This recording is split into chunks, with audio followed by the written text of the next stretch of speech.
Gang, gang, gang, gang, gang. It's your boy Ghetto was good.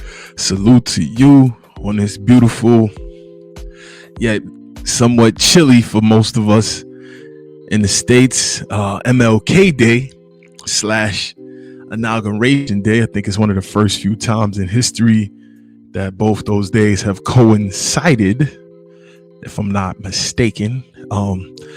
Thankful to the Most High as always for all the blessings and all the lessons. Hallelujah, hallelujah, hallelujah. Thankful to you guys because y'all could be anywhere else in the world, but y'all choose to come rock and vibe for a little bit, and I truly, humbly appreciate that. If you haven't done so already, if this is your first time here, welcome. We always get into a little bit of history, some social stuff, some current events. And then, we'll always bring it back to that good book, that scripture, and that word of the Most High, as a anchor and a centering point for everything we do here. Hope you guys are having a wonderful day so far. Not letting things get too emotionally riled up, whether you are for or against what's transpiring in today's festivities. Don't let it get you too riled up either way, whether that be on the MLK side or the presidential inauguration sides. Try to stay even, kill, and balanced. I know that's not always easy in this world, in these days and times with everything going on, but do your best to try. If not for yourself, for your kin folks and cousins, for your loved ones, because you might be that rock, that pillar that keeps them calm. And if you all over the place and erratic, they may be as well. But I'm not going to belabor the point. Today we are here to talk about this man. That is a artistic rendition of Baptiste Du Sable. That is a brother, a French brother, was a fur trader and built one of the most profitable, biggest trading posts and exchanges, along with his wife, Kiawafa. I don't want to pronounce her name wrong. Kihayawafa. Forgive me if I'm pronouncing her name wrong, who was a Native American, indigenous to the soil. They had one of the biggest trading posts, and he built the foundation for what will become known as Chicago, which was called by the natives as Chicago. So it's not some Caucasian that founded Chicago. It was very much Jean-Baptiste Du Sable and his wife Kitahawa. Forgive me if I'm pronouncing her name wrong. Kitihawa.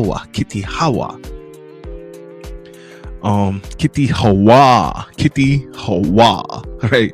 And that's all we do everything for, is the Hawa, that all supreme deity. I'm not gonna belabor the point too much more, gang. We here to have some fun. We here to learn a little bit. We here to have a good time. So we're gonna take care of some business, and then we gonna get to it. Let's go.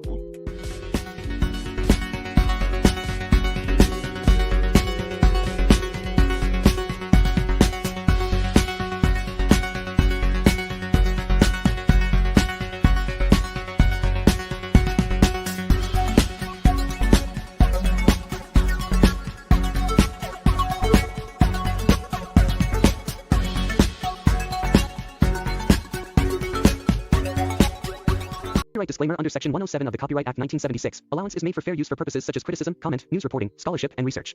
Fair use is a use permitted by copyright statute that might otherwise be infringing. Non-profit, educational, or personal use tips the balance in favor of fair use.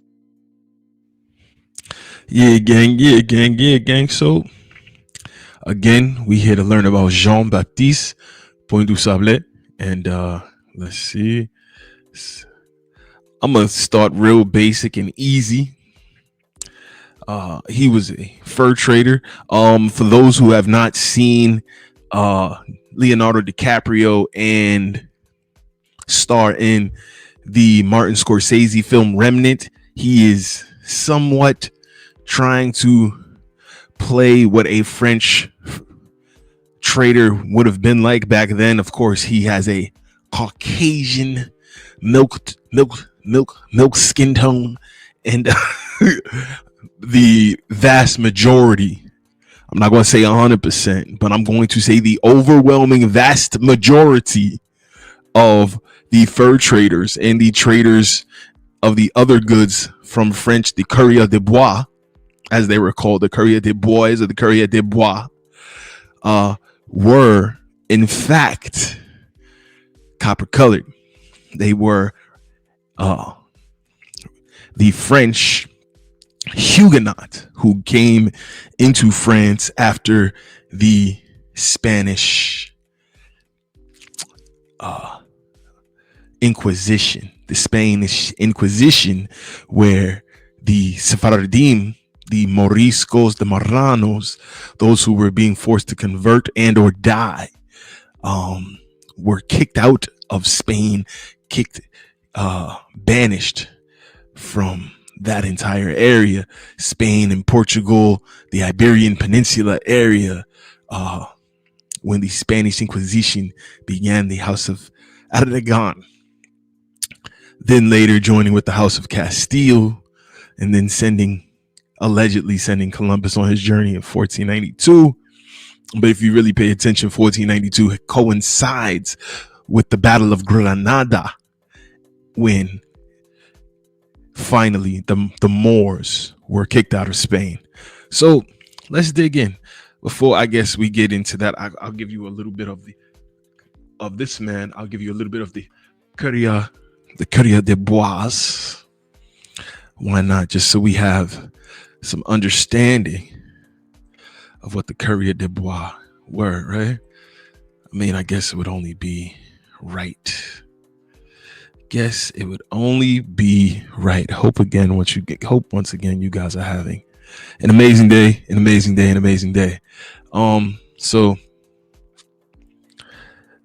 But before we do that, I'm a really backtrack.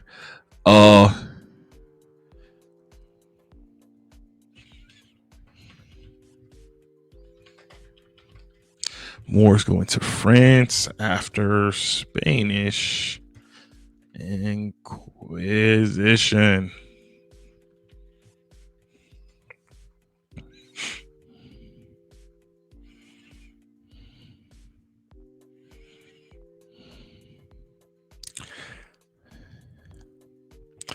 Midi franc dans info. Let's see.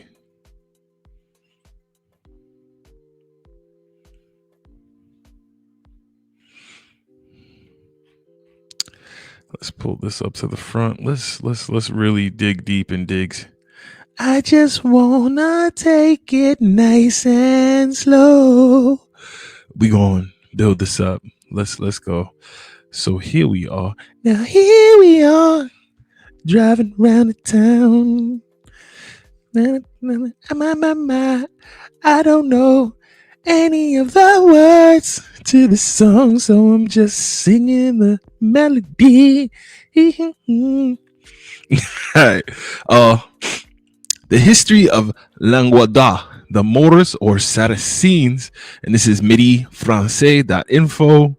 Moors HTM. The Visigoths retained a presence in Spain, with Toledo as their capital in 715. In 718, the Saracens drove the Visigoths back and took over the region north of the Pyrenees. Pyrenees,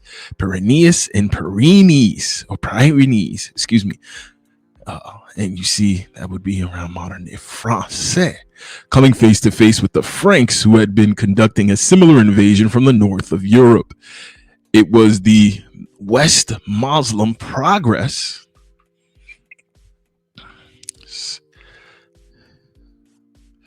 Let me add this to the screen so everybody can see it with me, right? That'd probably be helpful. Duh. That would be so helpful. Yeah. Let me hold on. I could do this like that. The Visigoths retained a presence in Spain, with Toledo as their capital until 715. In 718, the Saracens drove the Visigoths back and took over the region north of the Pyrenees. coming face to face with the Franks, who had been conducting a similar invasion but from the north of Europe. In the west, Muslim progress was checked at the Battle of Poitiers in 732 by Charles Martel. In the east, the Saracens held on to the Narbonne and its independent territories until Pepin the Short took the fortress at Narbonne and expelled the Moors, the Saracens, in 759. From this period, the Languedoc was an integral part not of Frankish states but of the Iberian states. Iberian, Eber.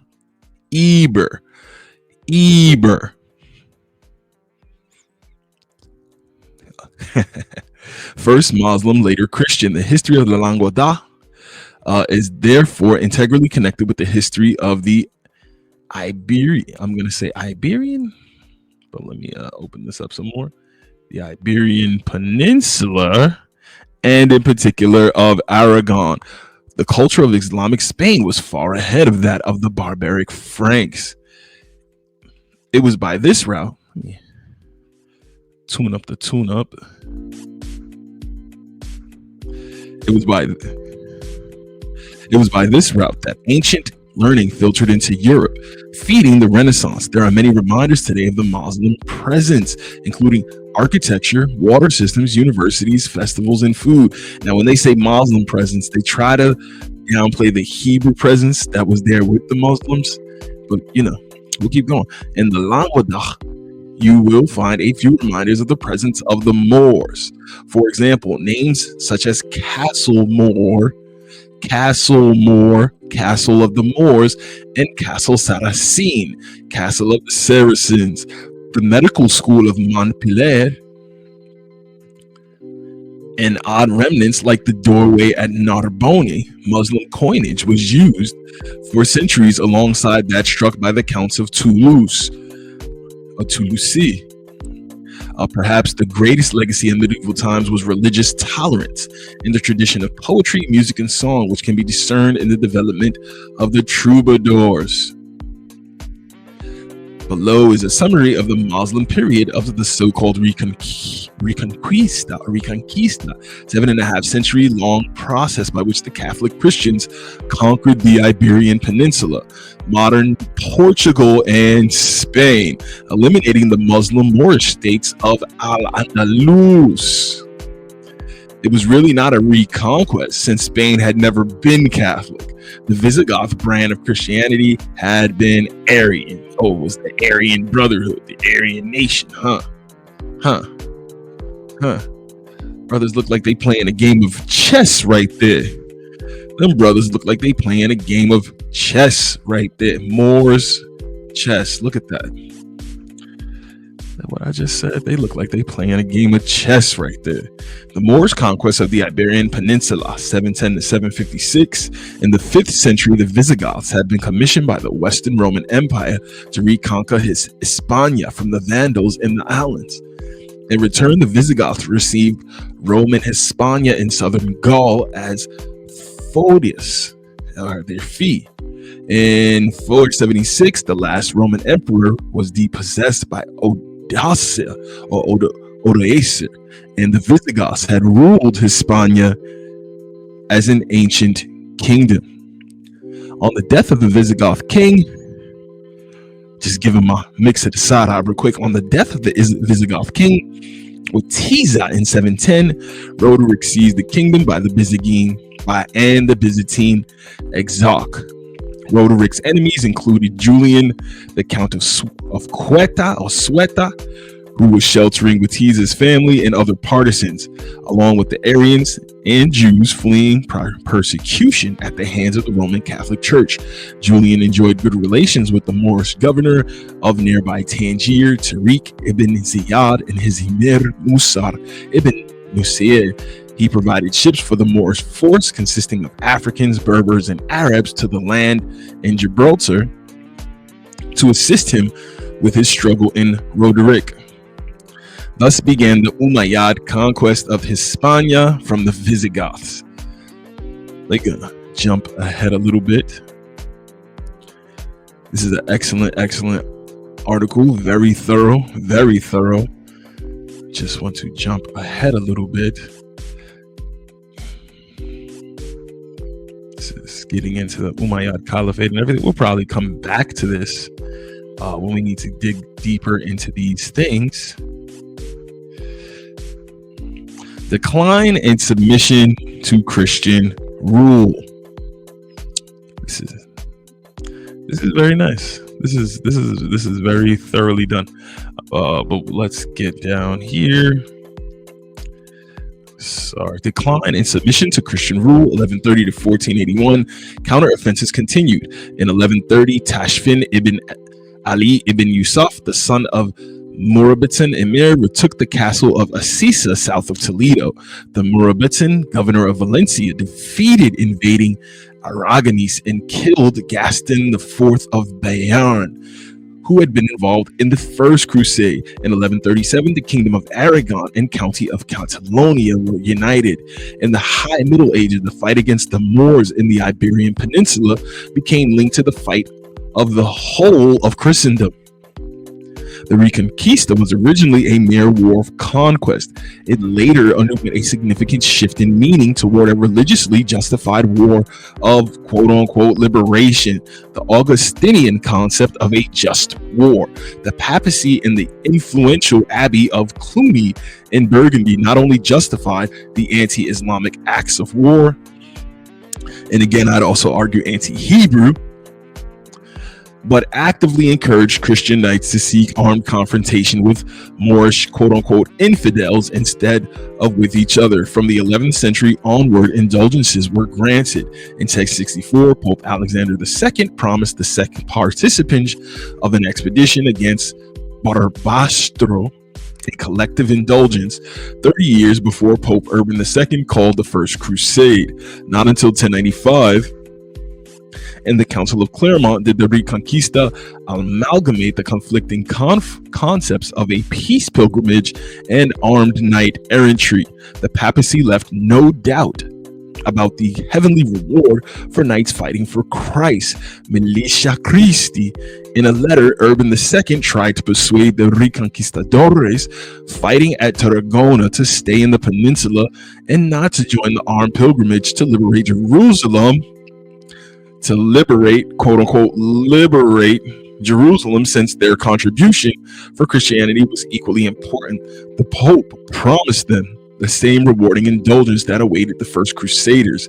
An international Christian coalition attacks Almeria by land and sea in 1147. Alfonso VII of Castile and Sancho Ramirez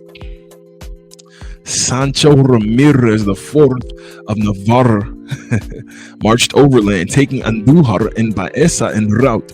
Ramon Berengar IV of Aragon Catalonia and a Genoese naval contingent joined them at Almeria. Almeria fell on the 17th of October and was given to the Genoese, who already have a powerful presence in the western Mediterranean Sea. In the same year, a fleet of almost 200 ships of the Second Crusade left Dartmouth in England. The fleet at the Portuguese city of Porto. The fleet arrived at the Portuguese city of Porto and were convinced by the bishop, Pedro II Pitoes, to attack Lisbon, then held by the Moors. The Crusaders joined forces with the army of the kings Afonso I of Portugal, and the siege of Lisbon began on the 1st of July. On the 21st of October, the Moorish rulers of Lisbon agreed to surrender to King Afonso I of Portugal. Under the terms of the surrender, the Muslim garrison of the city would be allowed to flee. The city opened its doors to the Christian armies on October 25th. All the Muslims were killed and the city was plundered before King Alfonso I was able to stop the slaughter. Lisbon would remain in Christian hands thereafter. Another major victory for the Christians followed in 1212 at the Battle of Las Navas de Tolosa. Alfonso VIII of Castile, Sancho VII of Navarre, Pedro II of Aragon, and Afonso II of Portugal, working together together defeated the Almohad Caliph Muhammad Anisar. The Christians had 60 to 100,000 infantry and 10,000 cavalry. Big army.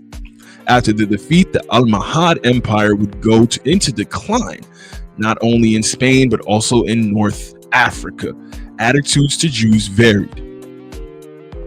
Local Christians in Spain, as in the Languedoc, were tolerant, but the Roman Catholic authorities were not. During the reign of King Jaime I of Aragon from 1213 to 1276, or maybe he lived from 1213 to 1276, Jews from France and North Africa were encouraged to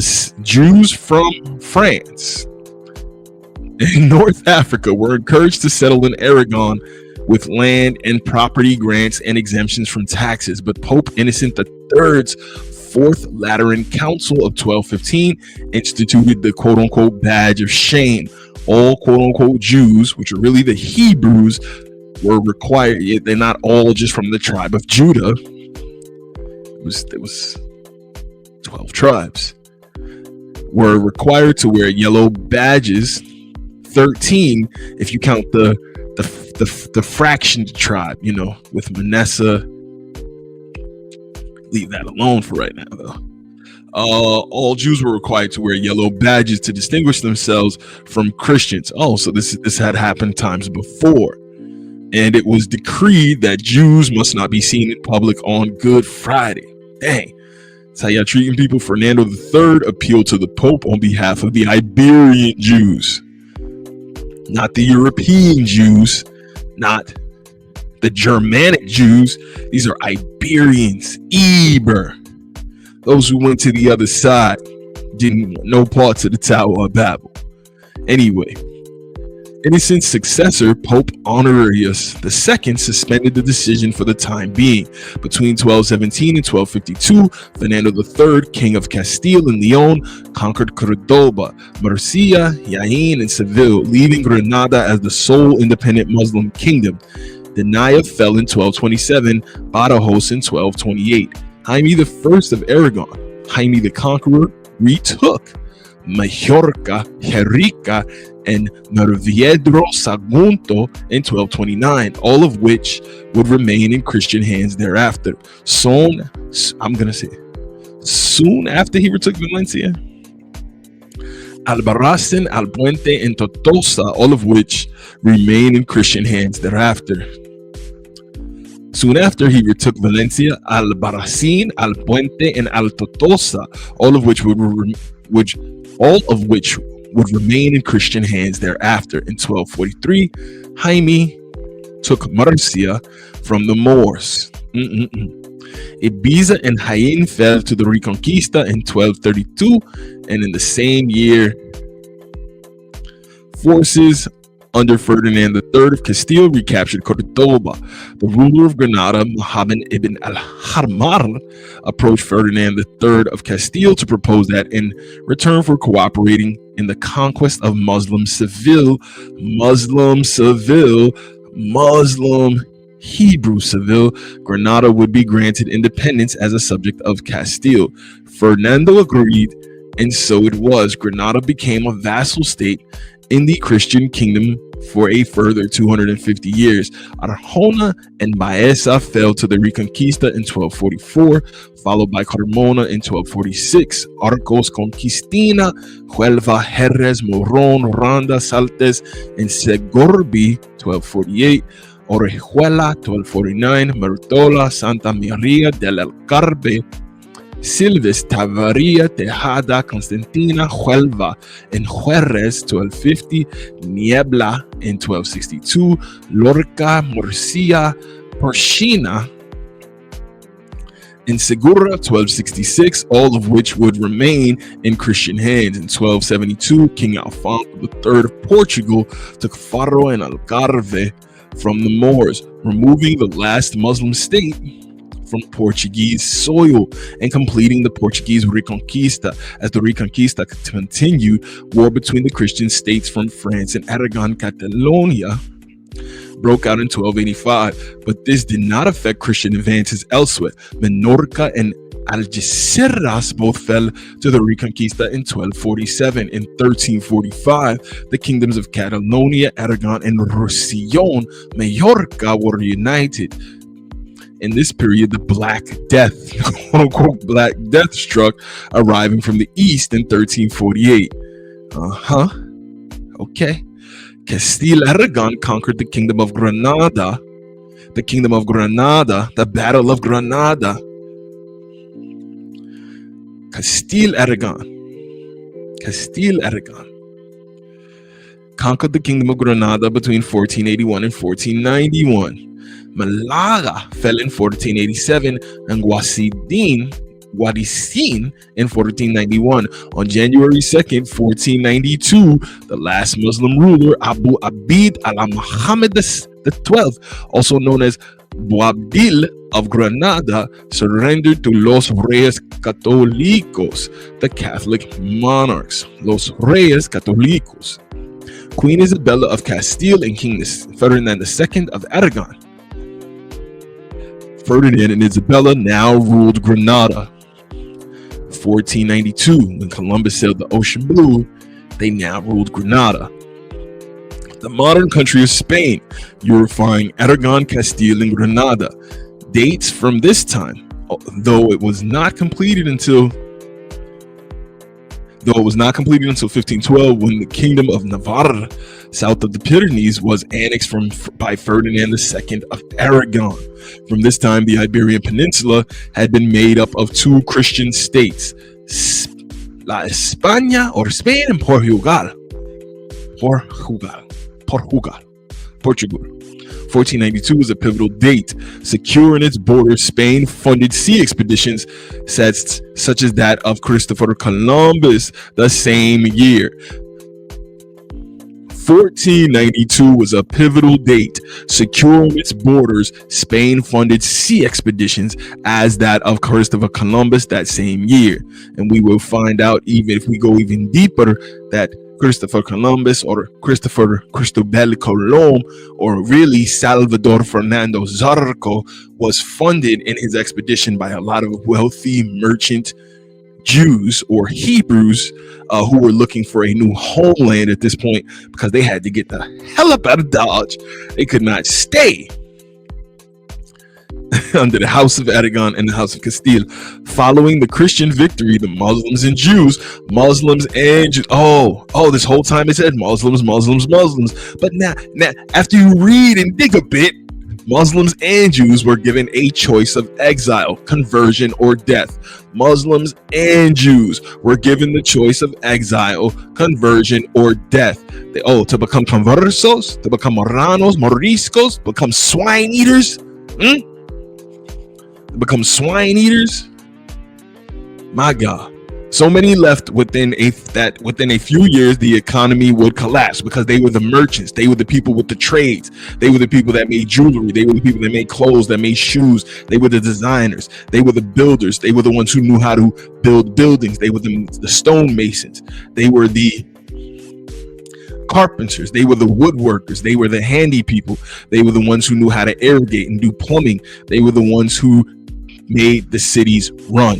And without all of these capable people, these skilled laborers, there's no economy. It collapsed. Most Muslims and Jews were forced to either convert to Christianity or leave Spain and Portugal and have their assets seized. Hey, many Muslims and Jews moved to North Africa rather than submit to forced conversion. The Christian hierarchy demanded heavy taxes and gave them nominal rights, but only in heavily Islamic regions such as Granada, until their own power was sufficient. This is not saying it, hopefully it gets into it, but they didn't also just go to North Africa. They also went into Germany, they also went into France, they also went into Italy. Like, we gotta be honest about all of this history. In Hamburg, Germany, they built up a beautiful town. As we were reading in the previous episode, when we were talking about William Alexander Leitersdorf, and where his family comes from, Wilhelm or Jan Leitersdorf, his father, is from Hamburg, and they are conversos. They are Moorish, Morisco, Moroccan.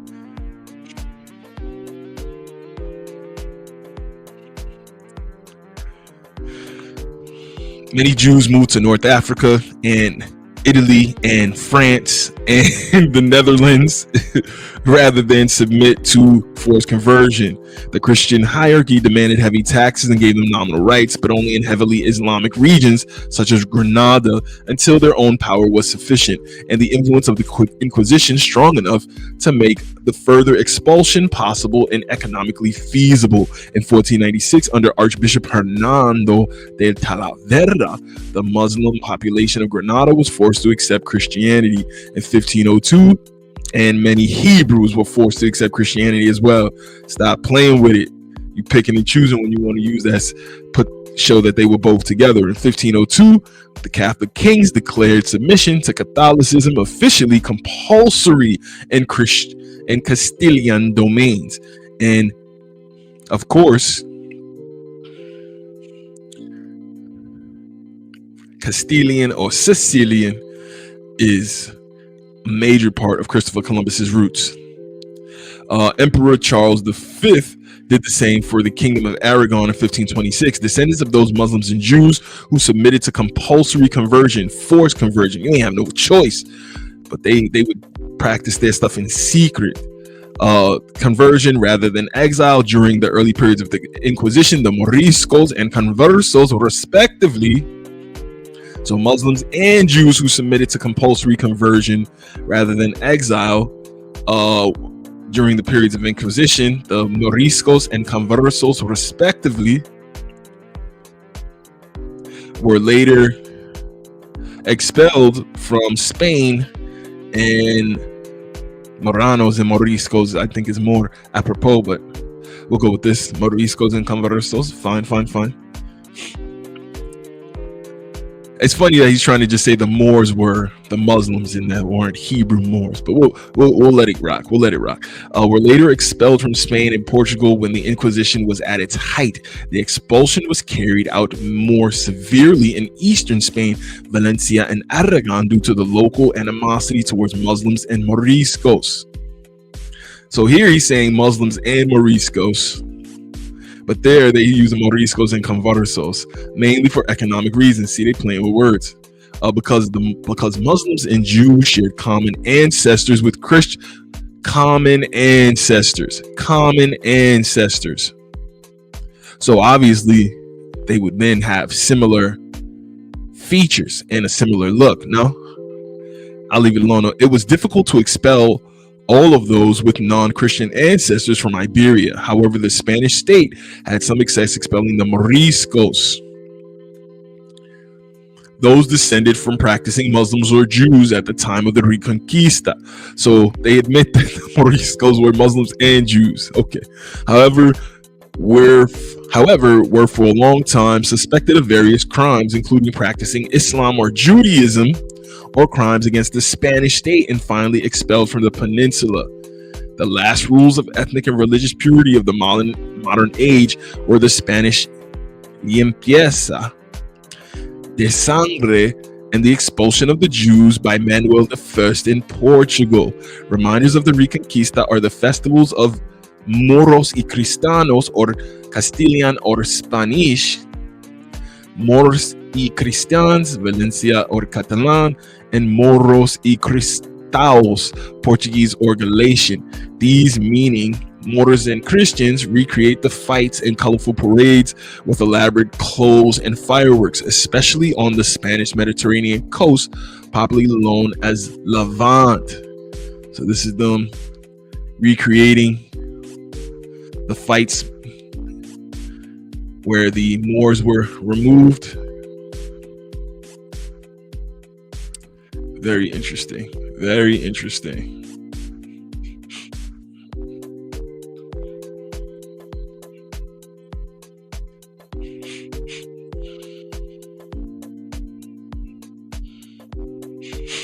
Fine, but are you going to put in here that In 778, the Frankish expedition against Saragossa failed, and the rearguard of the army was destroyed while creating France, even being recorded as Chasson de Roland. As a result, these Western Pyrenees were now free from both Moorish and Frankish rule. So the Moors were ruling in France. Interesting.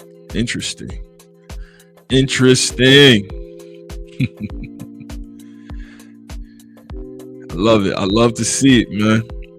I love to see it. Shout out to midifrance.com.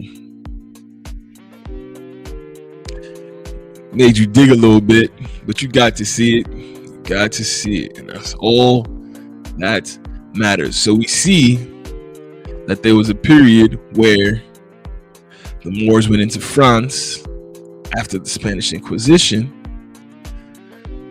after they were kicked out of after they were kicked out of Spain by the Castile Aragon army, kingdom, royal guard, whatever you want to call it, man.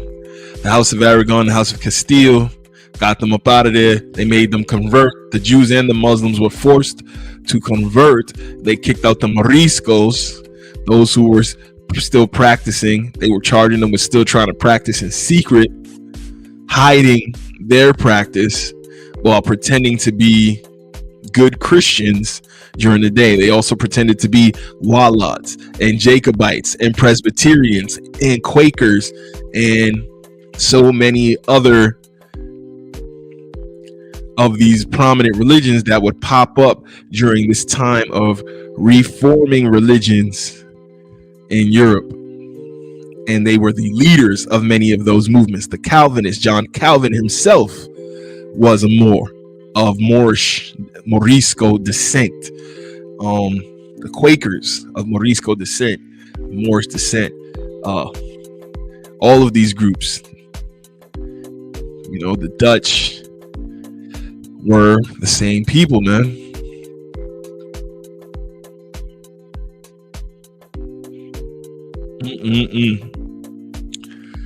Beautiful information here, man. Beautiful information. Love to see it. All right, so we now have an understanding of a bit of the backstory. And as we continue to uncover these people in this Teachers Steady Lying to the Kids series, we'll get more and more into that history.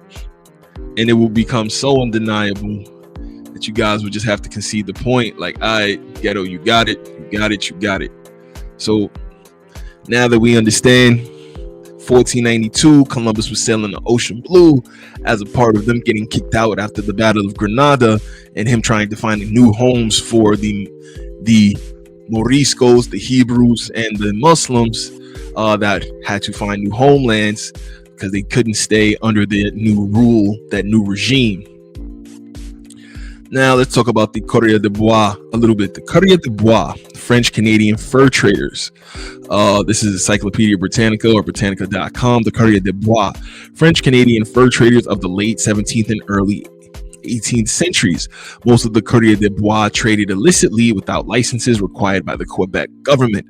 They sold brandy to the First Nations people. They always trying to sell us that fire water. They know we don't do good with the fire water, which created difficulties for the nations whom they traded. Get them high, bring them to drugs, get them loose, then you could take their land, man. Very similar to the story of Rip Van Winkle. Anybody who's never read the poem about Rip Van Winkle definitely should check it out. It's based in the Adirondack Mountains of upstate New York, and this native to the land finds these little people, because he was very tall, he's almost giant-like compared to them. Finds these little people in the mountains starting to move in, and he comes at them aggressively, and they are like, "Here, drink. Hey, we got these gifts for you, man. We just wanted to come and share and exchange with you." And they bring him these gifts, right?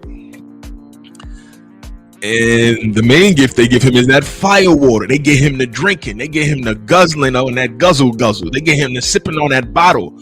So much that he start to get the bumbling and slumbling and slurring, excuse me. And that ain't no fire water. It's just some regular water. Regular H2O. Ain't no fire water. Ain't no fire water, right? He get the slurping on that fire water. Anyway, so they do this and they give him so much fire water, so much drink that he passes out. And by the time he wakes up, the American Revolution is going on and he has lost all control of the land that belonged to him and his ancestors and his forefathers and his family. We'll read the poem of Rip Van Winkle up here sometime just so you guys can get it. Yeah, man, and that was in the mountains in New York where that was set to take place, which makes sense because you know New York was one of the first places that settlers were able to put a stronghold in, and these little people came to these big natives, right? So not all, but a lot. Tons of finding of quote unquote giants here in the land. So they sold the first people's brandy, which created difficulties for the nations. They defied the colonial authorities. They ultimately benefited them by exploring the frontier, developing the fur trade, and helping ally the First Nations with the French, and against the English. See the French and Indian War. See Jacques Cartier's voyages. First trip in 1534. It's going to Newfoundland, Prince Edward Island. This is all Montreal, Quebec, Acadia, Newfoundland. And then after that, they start to make their way into the United States. Right, so New France, French colonies, North America. New France from 1534 to 1763, the French colonies of continental North America, initially embracing in with something that they try to like brush past in school. New France, New Russia, how Russia had land here, how France had land here. They try to brush past these things, though they tell us about the Louisiana Purchase. They don't tell us about how much control of this land France had. Spain had some, Spain had the Florida Key area. They had up in the Carolinas, Alabama, Louisiana. Like a lot of this land was divided by a lot of European powers. Russia had some of the land as well. And eventually all that land got given to the English in massive bloody wars. But before then, France was in Spain was definitely the powers holding it down here. Portugal also had land out here. It was definitely a divided country in the greatest sense of the word. History de la Nouvelle France, title page of the History de la Nouvelle France by Marc Lescarbot, and we'll definitely get into that book soon. The name Gallianova or New France was first recorded in 1529 on a map prepared by the brother of Giovanni de Verrazzano, and that's why in New York they have Verrazzano Bridge, because they were here conquering.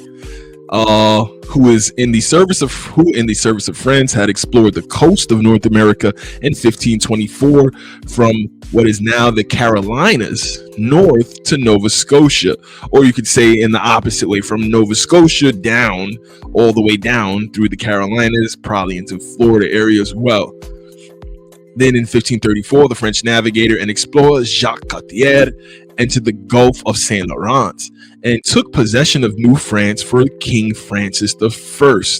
In succeeding years, Cartier ascended to the St. Lawrence as far as the Lachine Rapids, to where Montreal now stands, and attempted with Jean-François de la Roquette, Sia, Lord of Roberval, Suade, to found a colony now near what is now Quebec, which is, as you saw on the maps, right above the United States and Canada.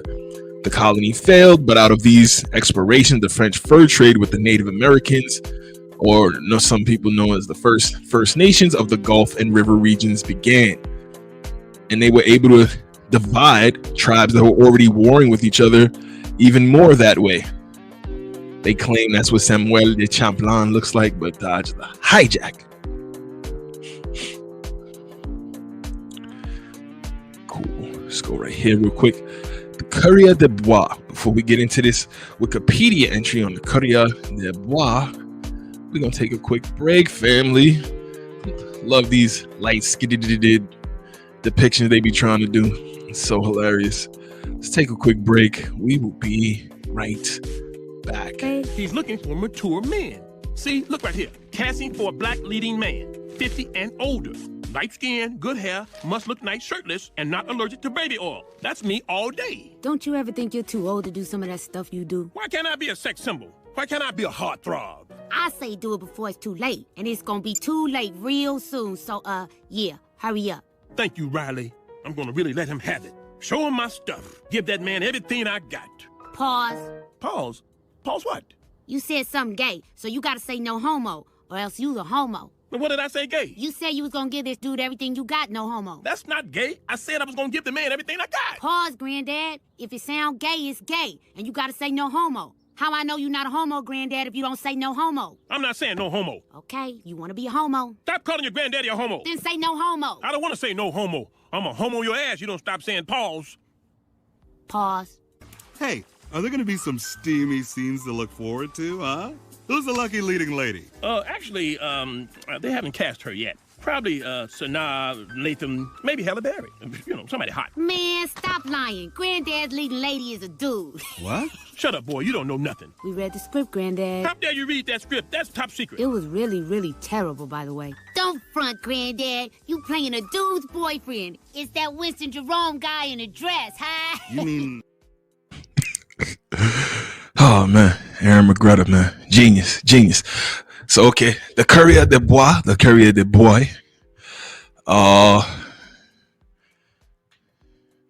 This is just a woodcut by Arthur Hemming in the 1800s. Okay.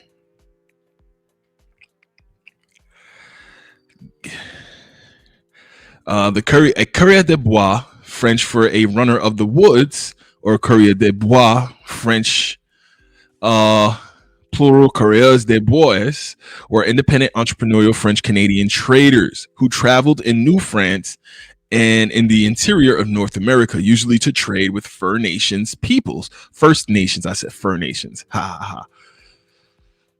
First Nations peoples by exchanging various European items for furs. Some learned the trades and practices of the indigenous peoples. These expeditions were part of the beginning of the fur trade in North American fur interior. Initially, they traded for beaver coats and furs. However, as the market grew, courriers de bois were trapping and trading prime beavers, whose skins were to be felted in Europe.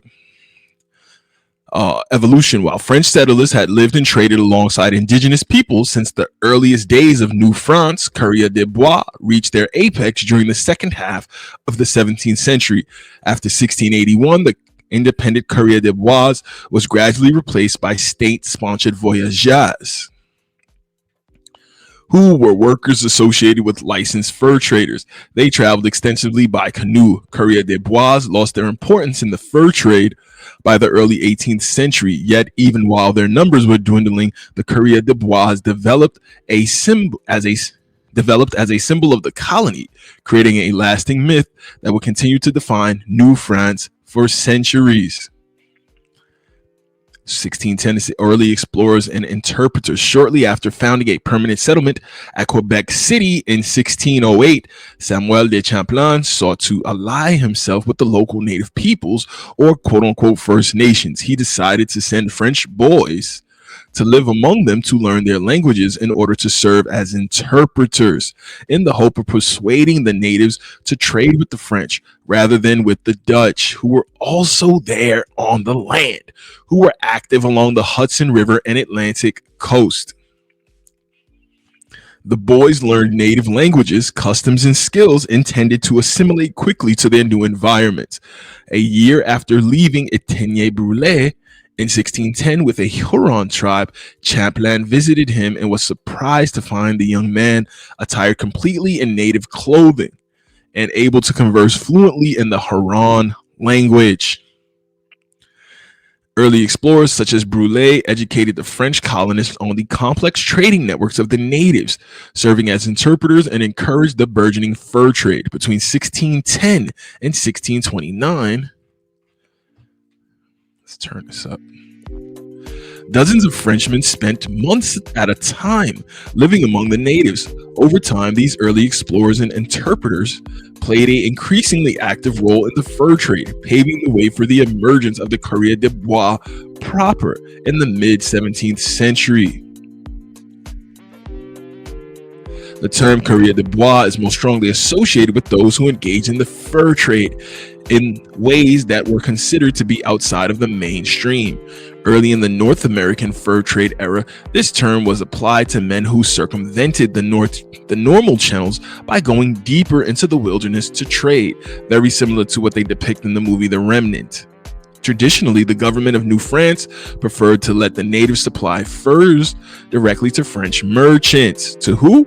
French merchants. Merchant marines, and discouraged French settlers from venturing outside of the St. Lawrence Alley. By the mid-17th century, Montreal had emerged as the center of the fur trade, hosting a yearly fair in August where natives exchanged their pelts for European goods. While courrier de bois never entirely disappeared, they were heavily discouraged by French colonial officials. In 1649, new governor Louis de Alleboist permitted Frenchmen familiar with the wilderness to visit Huron country to encourage and escort Hurons to Montreal to participate in the trade. While this did not legally sanction courrier de bois to trade independently with the natives, some historians consider de Alleboist or Alleboust encouragement of the independent traders to mark the official emergence of the courrier de bois.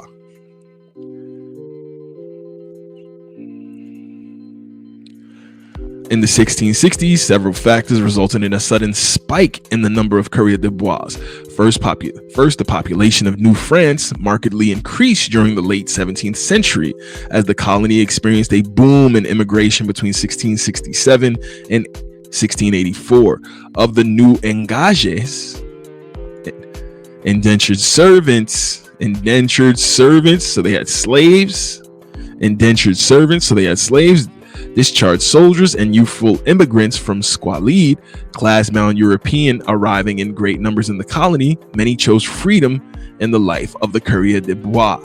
Furthermore, renewed peaceful relations with the Iroquois in 1667 made traveling into the interior of Canada much less perilous for the French colonists. They was getting lit up with them arrows, boy. They was getting lit up. The companies had been monopolizing and regulating the fur trade since 1645. That was a little silly. They had more than arrows that they were whooping them with. But the Saint Associés and the Communautes des Habitants went bankrupt after the Iroquois War. The Campagne des Indies Occidentales, which replaced them, the French West India Company. Wow. The French West India Company. Talk about, and I've heard of the Dutch East and Dutch West, the French West India Company. Interesting. Which replaced them was less restrictive of internal trade, allowing independent merchants to become more numerous. Finally, a sudden fall in the price of beaver on European markets in 1644 caused more traders to travel to the Pas d'en Huat, or upper country, the area around the Great Lakes, in search of cheaper pelts. During the mid-1660s, therefore, becoming a courrier de bois became both more feasible and profitable. Sudden growth alarmed many colonial officials. In 1680, Intendant de Chenal estimated that there were 800 courrier de bois, or about 40% of the adult male population. So at this time, it was becoming more easy for other people to jump into the game. Reports like that were widely exaggerated. In reality, that even at their zenith, courrier de bois remained a very small percentage of the population of New France. All right, gang, we're going to take a quick break. We will be right back.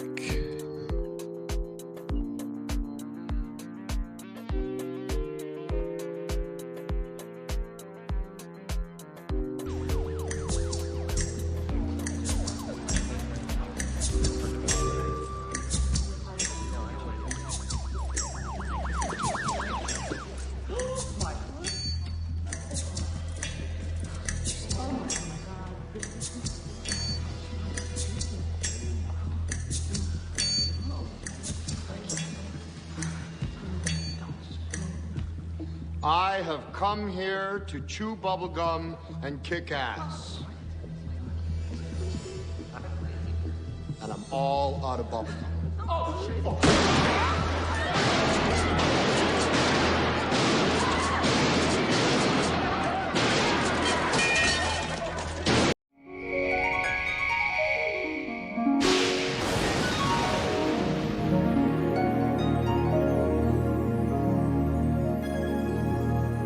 My stars and garters, President Ronald Reagan, my hero. Is this heaven? Oh, not just heaven, Ruckus. White heaven. You see, there are many different types of people, Ruckus. So God created many separate, but, well, for the most part, equal heavens. You don't say.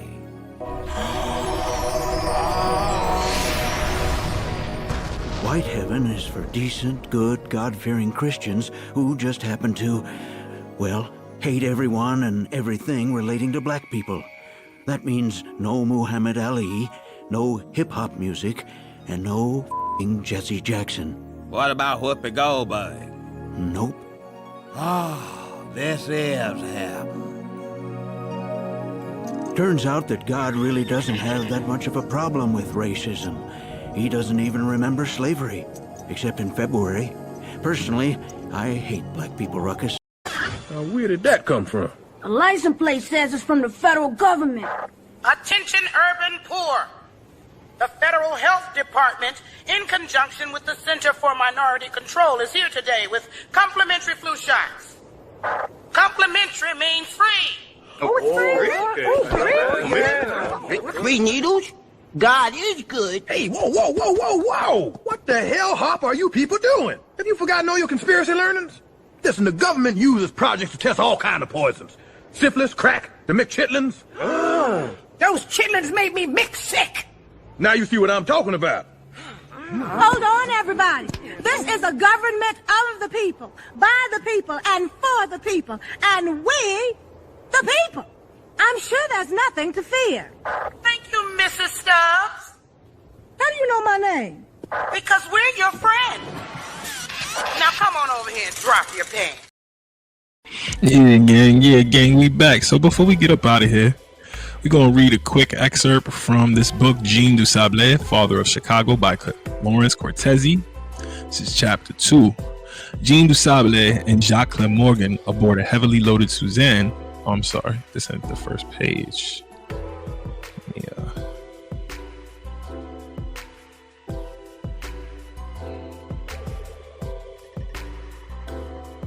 Let me go back a little bit.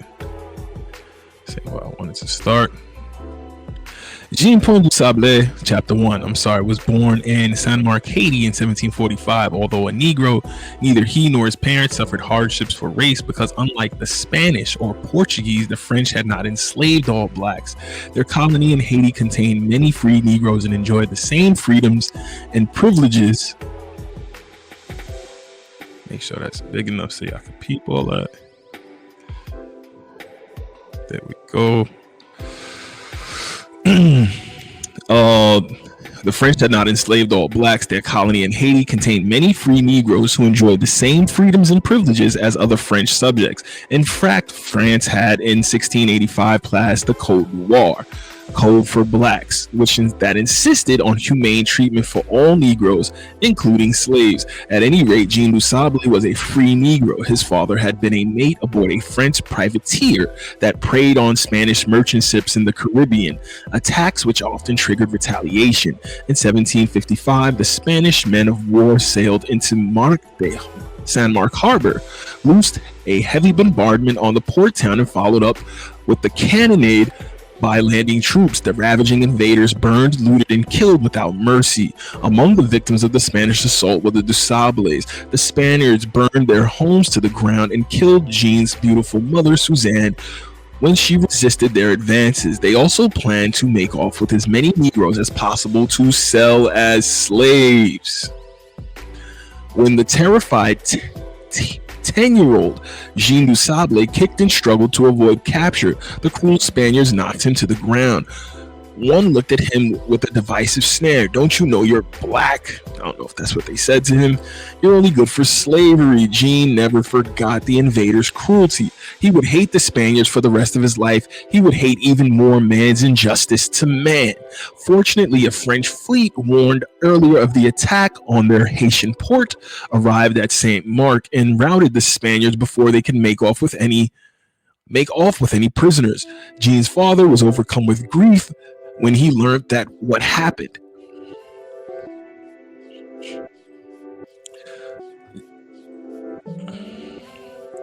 Now, with a motherless 10-year-old son, he gave up the sea, and with the money he earned from maritime life, you mean being a pirate, being one of the Jewish pirates of the Caribbean. We definitely gonna get into that, because these were the Jewish pirates of the Caribbean. They were dark skinned, chocolate, just like your boy Ghetto. Brown skin. No, I love that. Brown skin. And with the money he earned from his maritime life, bought land and started a coffee and hardwood plantation that soon prospered. A white family named Clamorgan, I don't believe a family with the name Moore or Morgan was quote unquote so-called the whites, but whatever, let's go with it. Owned the plantation next to the Du Sables.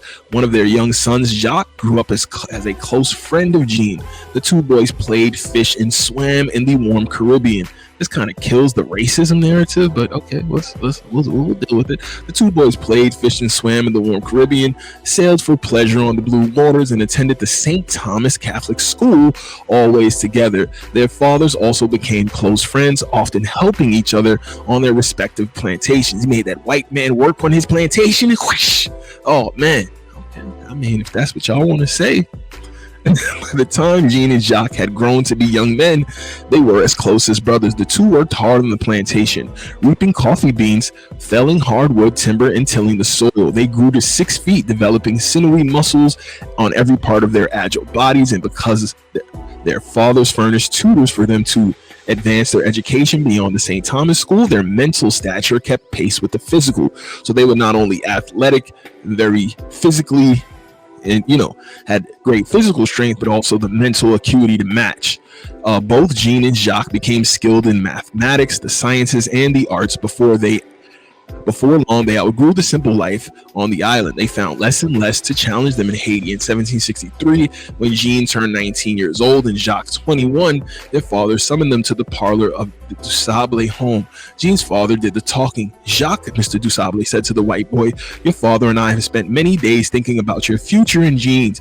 You're both strong enough to take care of yourselves and intelligent enough to avoid trickery by dishonest people." The boys merely listened. "We have felt troubled for some time because the two of you seem unhappy," he continued.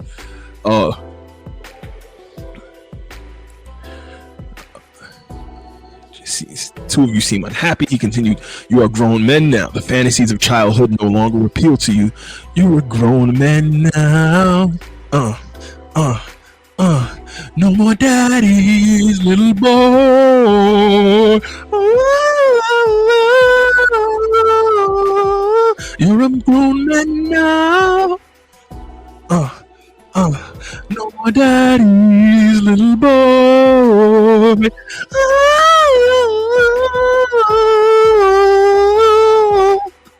Yo, Ghetto, something wrong with you, man.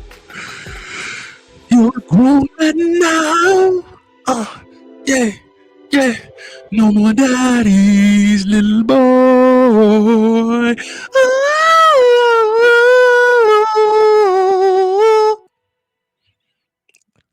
I need help, man. I need help. I'll be alright, though. Be alright. We'll all be great. We will all be great. As long as you support the movement, support the movement, support the movement. $ his ghetto point of view. $ his ghetto point of view. $ his ghetto point of view. Humbly, thank you for all your continued support. The fantasies of childhood no longer appeal to you, so perhaps you need a new life, a new outlook, a chance to develop your own independence and initiative. There's only one place you can do this. He pointed through the north window. New France. In New France lies the future of the new world. Not here on this crowded island of Haiti, though it was also a French territory. Jacques Lemorgan and Jean Du Sable looked at each other, but still they said nothing. Jacques, Jean's father, said, "Neither your father nor I want you to leave us, but you must live your own lives as we have lived ours. We fitted a sloop, which is a small ship, and loaded the vessel with coffee and hardwoods. Since you are both capable navigators, I'm sure you can steer the sloop to New Orleans. There you can sell the cargo and even the vessel itself. You'll have enough money to start any endeavor you please. But what shall we do, Papa?" Jean asked. "That we leave to you," Jacques' father finally spoke. So, on a spring morning in 1764, Jean Du Sable and Jacques Lemorgan sailed out of Saint-Marc, Haiti, on the sloop Suzanne, named after Jean's mother. 3 hired crew members sailed with them. These people had money, they had servants on their plantation, and 3 of them were sent to help the boys and aid the boys in their starting of their careers. Their course was set for New Orleans across the Gulf of Mexico. Chapter 2, Jean Du Sable and Jacques Lemorgan, aboard the heavily loaded Suzanne, wondered about their futures as they sailed across the deep blue Gulf of Mexico. They would have considerable money when they sold the rich cargo in the holds. Should they become merchants, open an inn or cafe, perhaps buy 1 or 2 more sloops and become shipping magnates? Neither of them foresaw disaster, but when Suzanne was within a day's reach of New Orleans, gray, low-hanging clouds raced across the sky, darkening the horizon, and brisk winds suddenly whipped up the ocean. Rain fell. The rain grew heavier. The swells became mountainous crests, huge waves, and finally the winds rose to 100 miles per hour. Suzanne was trapped in a hurricane. Jean lowered the sails and tightened lines, but the little sloop rolled and pitched in the heavy maelstrom.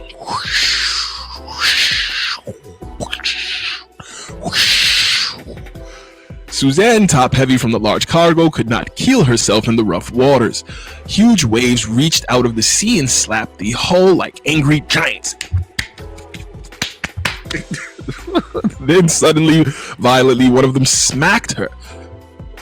Boga shook her.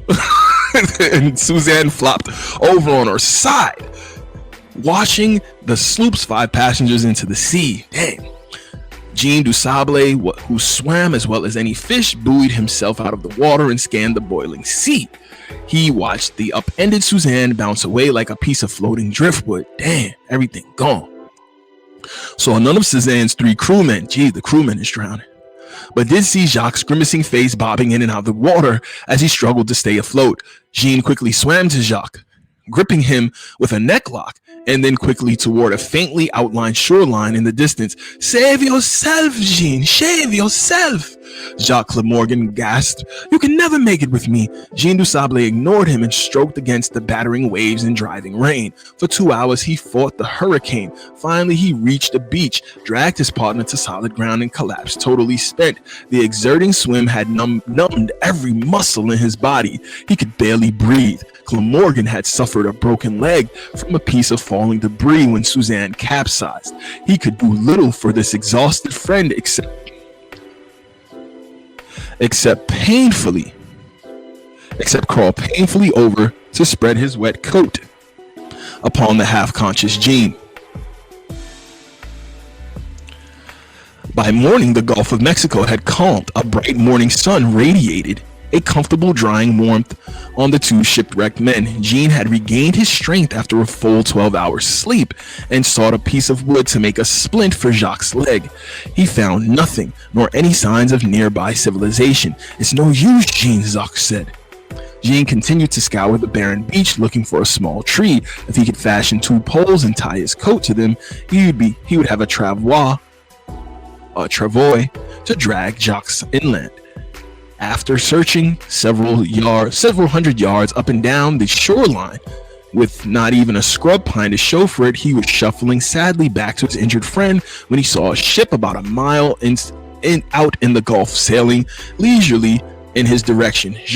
Jean told Jacques he would swim to the ship for help. Too weak to stop him, Jacques stared in horror as his friend plunged into the surf. After he had lost sight of him, Jacques fixed his eyes on the slowly moving sailing ship for more than an hour before seeing a dinghy coming towards the beach.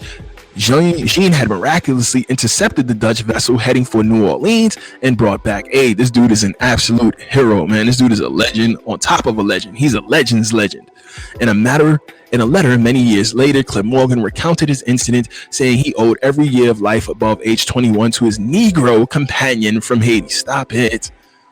New Orleans bustled with activity, its harbor piers packed with cargo ships that would transport to France the mounds of cotton, timber, fur, sugarcane, and other products that brown yak, make your throat burn, put hair on your chest, funneling into the city from the interior of the continent. The city itself teemed with shops, inns, crowds of busy people. An air of prosperity and gaiety hung over the Gulf port. The French were indeed drawing wealth from their rich Louisiana territory, but for Baptiste Du Sable, there was one dreaded difference between Haiti and New Orleans. Few black men were free in the city. Few, not none. Between the Spanish influence and the wealthy French plantation owners, almost all Negroes labored in servitude. Yeah, right. You gotta show me a source for that, because I'm sure they were the French plantation owners, the Negroes. The 2 young Haitians had reached New Orleans penniless, without friends, and though poverty presented no legal problems for Jacques Clermorgan, for Jean, it meant he might be claimed as anyone's runaway slave. Stop the cap. He had lost everything in the hurricane, including his papers to French citizenship. Jacques, an intelligent white man, quickly obtained a job as a clerk. Yo, y'all really going hard with this black and white stuff. It's bigger than black and white. Problem with the whole way of life. Can't change it overnight. We gotta start somewhere. Quickly obtained a job as a clerk in one of New Orleans' merchandising houses, but Jean, despite his mental and physical abilities, could find nothing. He finally stumbled into a Catholic mission. Here he met a sympathetic priest, Father Pierre Gabault, who offered Jean room and board in exchange for maintaining the mission's grounds and buildings. Jean gratefully accepted. However, he could not keep himself from sulking, sometimes because he could not find a better paying job. His moodiness saddened Father Gabault, but Jean's compassion for the poor who came into the mission impressed him. "Take heart, my son," the mission priest said to the dejected Du Sable. "You possess the sense of understanding and love for others that is too seldom seen in New France. God plans great things for you if you do not become bitter." I think that's a lesson we can all take a bit from, self included, myself in the front of the line. Jean, a devout Catholic, took heart from the priest's words and kept his faith in God. He spent almost a year at the mission house in New Orleans. Occasionally, he wrote his father saying he was doing well as a merchant, too proud and stubborn to admit that he needed financial help. Though his father knew of Jean's problems because Jacques Clermorgan, that this white Moor, had written the truth home. He'd sent no money nor asked for his son's return to the plantation. Such an action might insult Jean, brand him a failure, and branding him a failure in his own eyes. The elder Du Sable simply sent Jean a copy of his French citizenship papers. That'll make things a little easier for the brother. In New Orleans, white men in prominent jobs did not associate openly with blacks. Yo, you gotta source up. Jacques wanted to see more of his black friend, but Jean refused, fearing a close association might cost Glamorgan his position as clerk. In February 1765, Jean puttered into the mission. While Jean puttered about the mission garden, a tall, leather-faced Indian trudged into the yard, appearing so tired and weak that Jean led him to the bench under a magnolia tree. The Indian, a Potawatomi named Choctaw. A Potawatomi named Choctaw. Why would a Potawatomi Indian name be named after another tribe? All right. Originally from the Great Lakes region, he had traveled the length of the Mississippi River many times in his work as a guide for fur traders. In his last job, he had met with injustice. After arriving in New Orleans, his employer dismissed the Indian with no money when they finished delivering their furs to a buyer. Choctaw could do nothing. Who in this city would believe Choctaw instead of his quote-unquote so-called Creole colored white employer? So penniless, he had been roaming through the streets, grubbing for food wherever he could find it or steal it. On this particular day, he had wandered into the mission's grounds. When Father Gabault heard the Indian's story, he frowned, and Jean thought the priest disliked the idea of caring for another papa. Somewhat irritated, he offered to share with the Indian his own daily ration of food. Father Gabault smiled. "My son, you have the compassion that Christ wishes in all men, but you misunderstand. I frown in disappointment because this man, one of God's children, as are all of us, has been deprived of his own dignity by those who practice hypocrisy." "I'm sorry, Father," Jean said. "Perhaps our visitor can assist you in the garden," Father Gabault said, "so that he may earn his keep the same as you." For the next several days, Choctaw followed Jean about like a domesticated shepherd dog, working at whatever chore he assigned him. But Choctaw looked upon Jean as a curiosity, never having before seen a quote-unquote so-called crayon-colored black man who was not a slave. Now let me stop. I'm gonna just read the book. Nor one who showed such intelligence and self-assurance. Jean too was curious. Choctaw attended mass regularly and knew his Catholic prayers. Jean learned that the Potawatomi Indians who lived in the shores of Lake Michigan had been influenced by early French missionaries. The quote-unquote black robes had Christianized the Potawatomi tribe on the banks of St. Joseph River in Michigan during the late 17th and early 18th centuries. Priests like Father Charlevoix and Father Alois, but in truth, many of the Native American tribes already had a lot of Christian quote-unquote tenets and what they were doing, but we'll keep going. In their Hebraic studies, priests like Charlevoix and Father Alois had carried on the initial missionary efforts of Father Marquette until the eruption of vicious Indian wars among the Great Lakes tribes.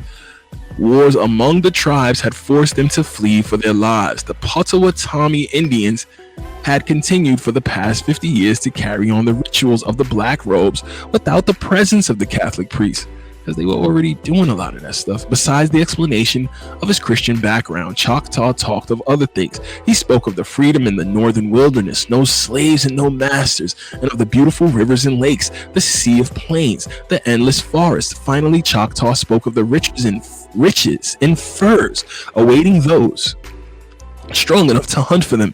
Jean Du Sable listened intently, fascinated. Before long, the Negro decided that fur trapping in the Wanderous Lakes to the north offered a profitable and adventurous future. He asked Choctaw if they could make a fur trapping expedition together, but the Indian had a good answer. How could they go anywhere when they did not have a sou between them?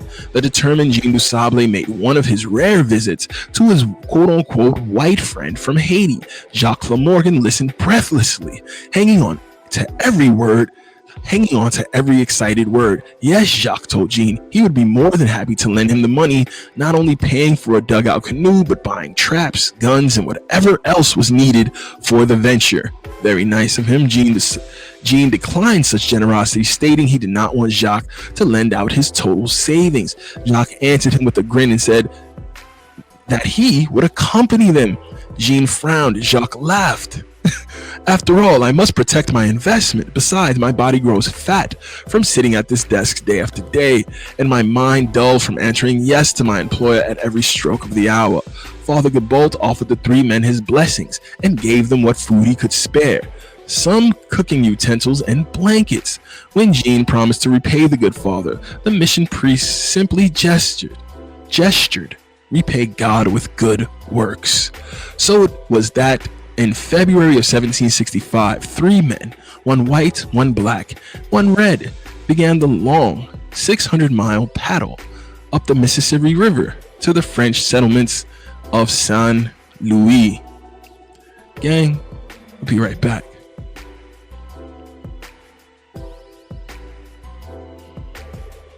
Maybe R. Kelly did urinate on this woman, but America urinated on R. Kelly. Oh.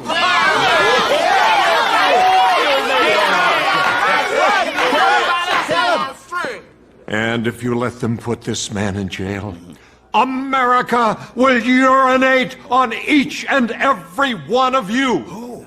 Salam alaikum. Alaikum salam, brother. Please, people! You saw the tape. The girl testified she was underage. You're not allowed to do that to a little girl. We have a videotape. Go tell that to your white bitch. Mm-hmm. But the girl was... Yeah, so again, continuing on.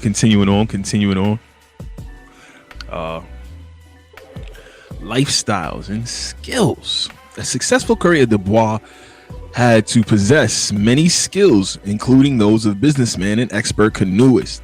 To survive the Canadian winters, coureur de bois also had to be competent in a range of activities, including fishing, snowshoeing, and hunting.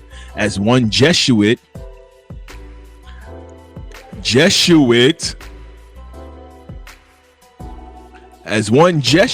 let me stop saying and be like Candyman. The whole gematria community and chaotic truth's whole team will pop up out here. Said it 3 times. I better be careful. Salute to Zach Hubbard and chaotic truth. Anyway,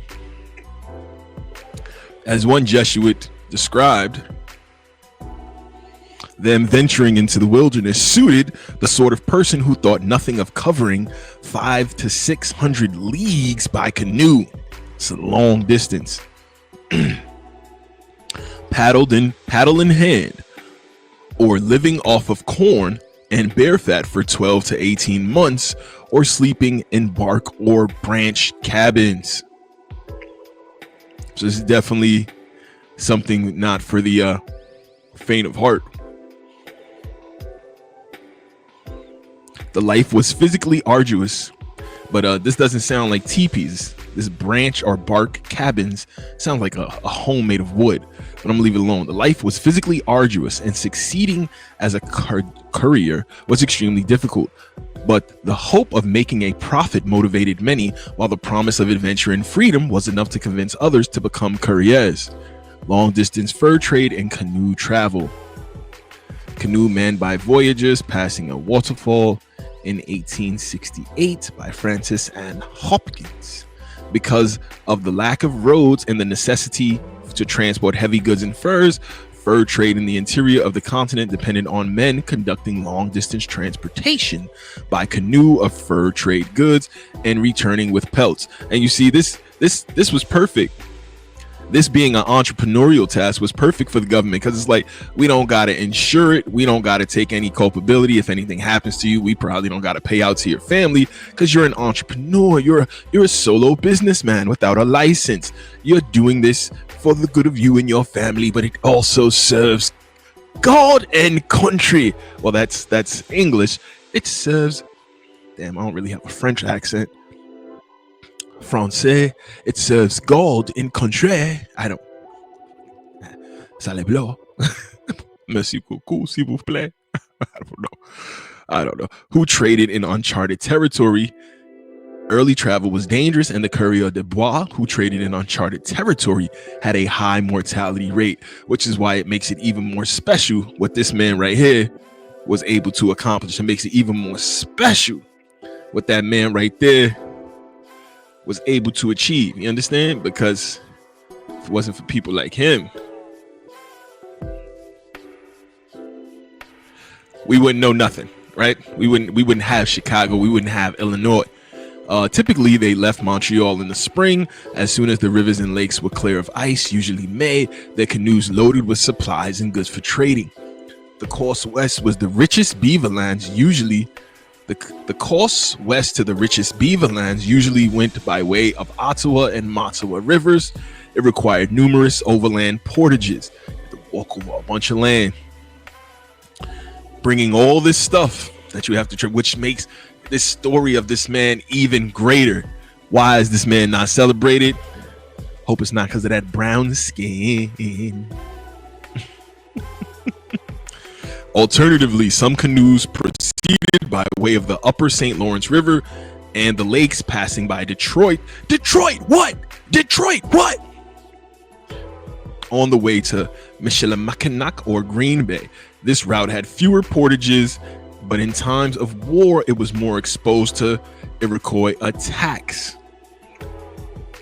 The powerful Five Nations of the Confederacy had territory along the Great Lakes and sought to control their hunting grounds. Such trading journeys often lasted for months and covered thousands of kilometers, with the courrier de bois or courrier de bois sometimes paddling 12 hours a day. This dude is a hero. You understand? This dude is a legend. He needs his own movie. Forget the Remnant. He needs his own movie. Packing a canoe for such a trip was often arduous, as more than 30 articles were considered essential for a courrier de bois' survival and business, which makes what Jean-Baptiste Du Sable did so amazing.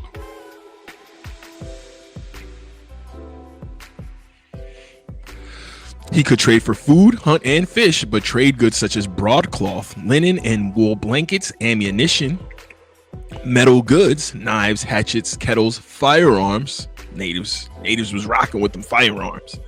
Liquor, they bring in this firewater, messing up the situation. Gunpowder, and sometimes even finished clothing took up the majority of the space in the canoe, which is why you see so many pictures with natives in all different types of clothing. They were trading for the clothing that they weren't making themselves. Food en route needed to be lightweight, practical, and non-perishable. Relationships with the indigenous people.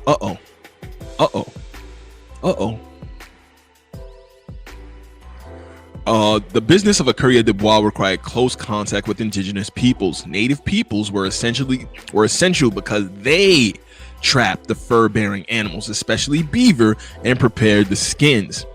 Relations between the couriers and the natives were not always peaceful and could sometimes become violent. In general, trade was made much easier by the two groups maintaining friendly relations, and very often by the marrying and the marriage going on between these dark-skinned Frenchmen and these beautiful dark-skinned squaws, or these beautiful dark-skinned Indian females. Mulatties, I think they like to call them. Trade was often caramel skin, light skin, brown skin. It wasn't all just dark skin, but they were definitely not Caucasoid. Trade was often accompanied by reciprocal gift giving among the Algonquin, and others. Exchanging gifts was customary practice to maintain alliances. Pierre Esprit Radisson and his companions, for instance, struck agreeable relations with natives inland by giving European goods as gifts. Bourgeois and his squaw, and he looked light skinned. He don't look Caucasian. This French man looks very brown skinned, and this is not the man we talking about today. And his wife, or his squaw as they like to call it, a French trapper and a Native American woman, 1858 to 1860, by Alfred Jacob. Very much with How come he don't look like Leonardo DiCaprio? How come he don't look like Leonardo DiCaprio? Somebody need to get Martin Scorsese on the phone, man. How come this guy don't look like... Oh, ghetto, he ain't dark skinned, she dark skinned, and he dark skinned. Somebody get Leonardo DiCaprio on the phone. I feel like I'm being lied to. Somebody done lied to me. You lied to me when you said you never turn on me. You lied to me, but you do. Once again, bam bam bam bam, she did it. Oh yeah. So you telling me it was a bunch of dark-skinned brothers looking fly, riding in on horseback with big guns, marrying up the pretty squaws, the pretty caramel squaws like this, getting them their own Pocahontas, getting them their own Pocahontas, they own Ashanti, and they was getting them their own Ashanti and their own Pocahontas. What's going on out here? Huh? Why this person look dark skinned? Look at he got braids too. What the heck? What is going on out here? This is a painting from the 1800s. Don't blame me, blame Jacobs.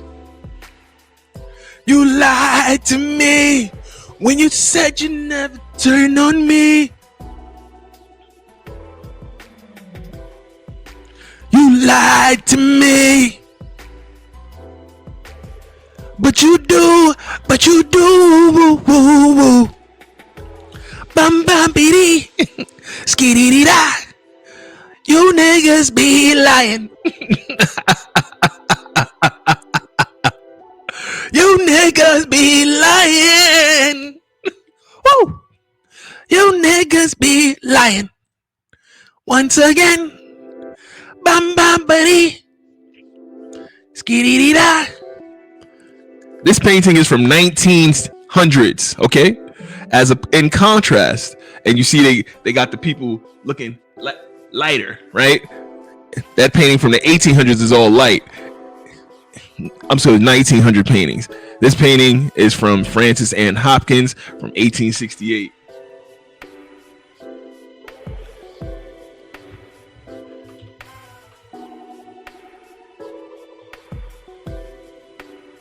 Can't really tell. They look a little pale in that one though. I'm not gonna hold you. But this one, boy, from 1810. Excuse me. This painting was from 1858 to 1860 by Alfred Miller Jacob. Man. Oh, that's a chocolate complexion right there, boy, if I ever saw one. All right, then. Let's keep it going.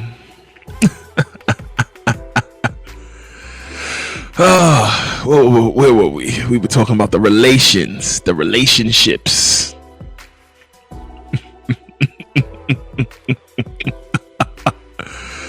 Oh, man.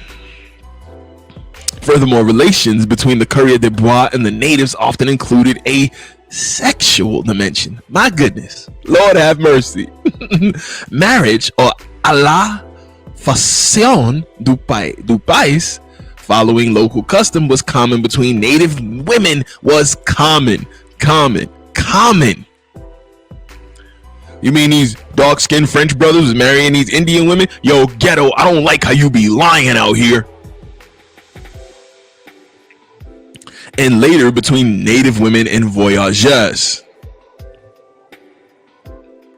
Guys, gotta tell the truth, man. Tell the truth, man. Tell the truth. 1 Thessalonians chapter 5 verse 21. Prove all things and hold fast to that which is good. Abstain Abstain from all appearance of evil, and the very God of peace sanctify you wholly. And I pray, God, your whole spirit and soul and body be preserved blameless unto the coming of the Lord. Come on now. Lying, Proverbs 12:22. Lying lips are an abomination to the Lord, but those who act faithfully are his delight. That's why we do this, man. We not finna sit here and lie and play around with it. Ephesians 4:25. Therefore, having put away falsehood, let each one of you speak truth with his neighbor, for we are members of one another. Speak truth with my neighbors. That's why we do this, man. That's why we do this, because I love you guys and I want y'all to know the truth. Man, I do it in my way. Of course, I got my way about me, but this is out of love. This is to make sure y'all understand. Here's something you can't understand. How I could just a man. Keep your tongue from evil and your lips. Excuse me, let me read that again. Psalms 34:13. Keep your tongue from evil and your lips from speaking deceit. We must prove all things and hold fast to that which is good. Lying lips are an abomination to the Lord. Proverbs 12:22 and Ephesians 4:25. Therefore, having put away falsehood, let each one of you speak the truth with his neighbor. Hi, neighbor. I'm Ghetto. I'm here to speak the truth with you. For we are members of one another. We family, baby. This is family business. You know what I'm saying? Psalms 34:13. Keep your tongue from evil and your lips from speaking deceit. That's what this is all about, guys. This is all about the truth. These unions were of benefit to both sides, and in later years, winter partners of major trading companies also took native wives. As wives, indigenous women played a key role as translators, guides, and mediators, becoming women between. They was the go-between between the tribe and the French people. For one thing, Algonquin communities typically had far more women than men, likely as a result of warfare. Oh, I thought the Indians wasn't fighting with one another. You lying? But we need a citation for that. The remaining marriages between Algonquins tended to be polygamous.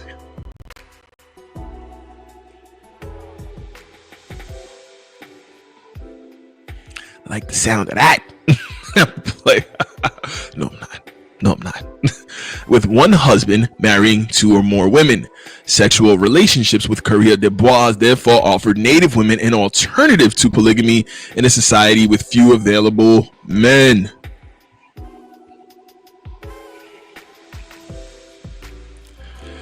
The French military, I don't think that's what that was at all, because I guarantee you some of the French men had multiple wives as well.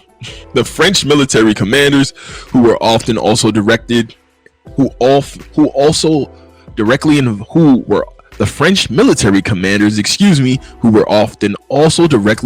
in the fur trade. Let me read that one more time. I'm out here slipping and falling. To French military commanders who were often also directly involved in the fur trade, such marriages were beneficial in that they improved relations between the French and the natives. Native leaders also encouraged such unions, particularly when the couple formed lasting permanent bonds.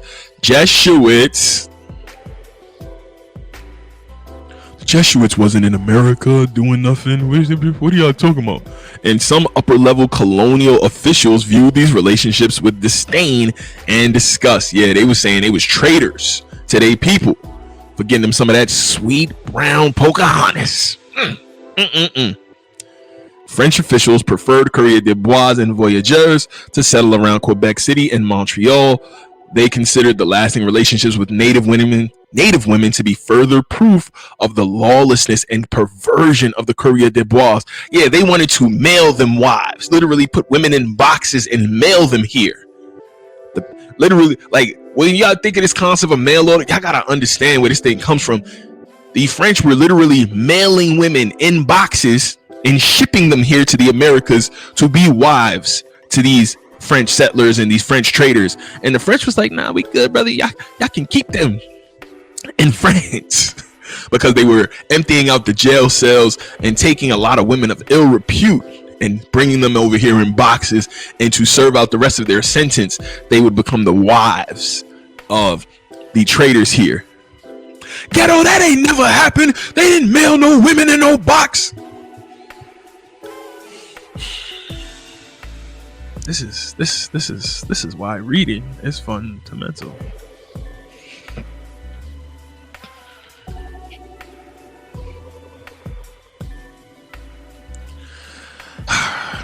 The Casket Girls.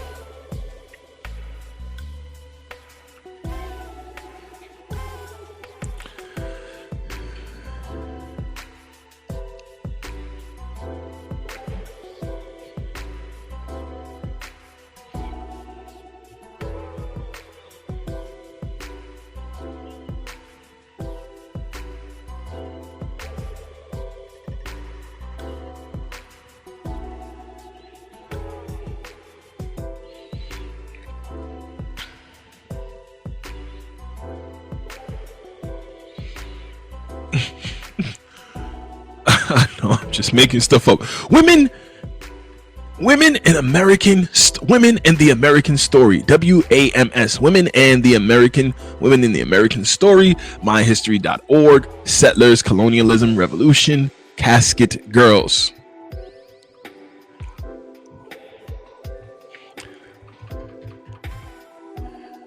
Because I'm lying. This kind of trunk was provided to the poor, orphan, and imprisoned French women who were shipped to colonial Louisiana to marry French settlers. They were shipped in these caskets, in these boxes, bro. Like, this is real history.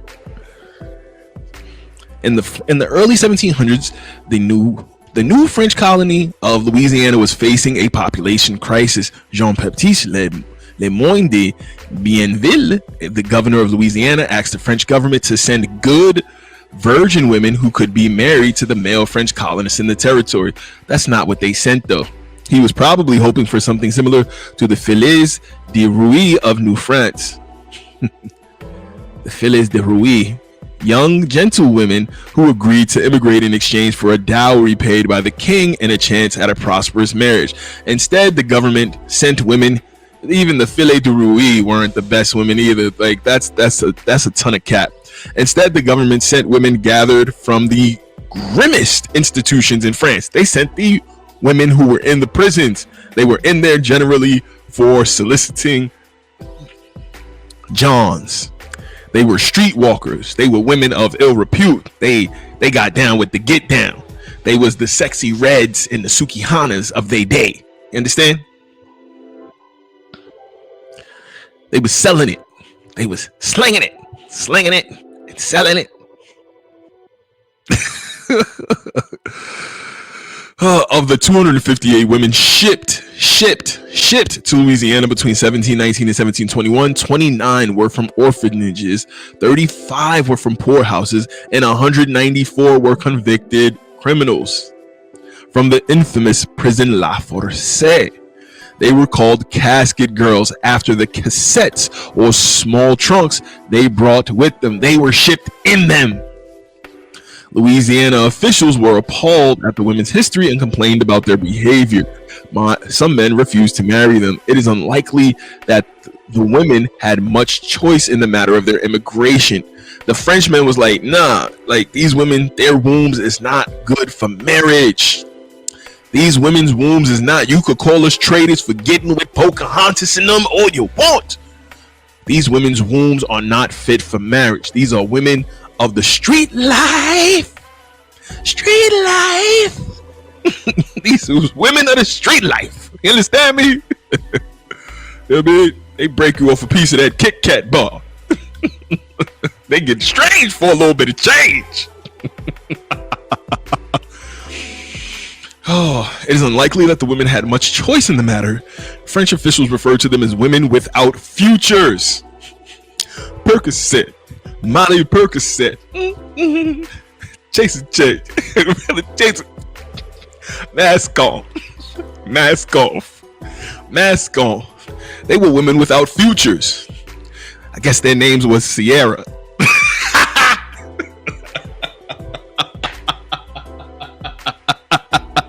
Two cups, total with a head, food stamps to a whole other domain. Got out in Molly, I'm the living proof. $500,000 on a coupe, blood diamonds, looking like Peru. Graduated, I was overdue. Pink Molly, I can barely move. Women without futures. Oh, they were Sierra. They were Sierras. So we gonna call them Sierras. Oh man, these the youngest was only 12 years. Oh, whoa. But had been a sex worker in Paris since the age of 6. Oh, no.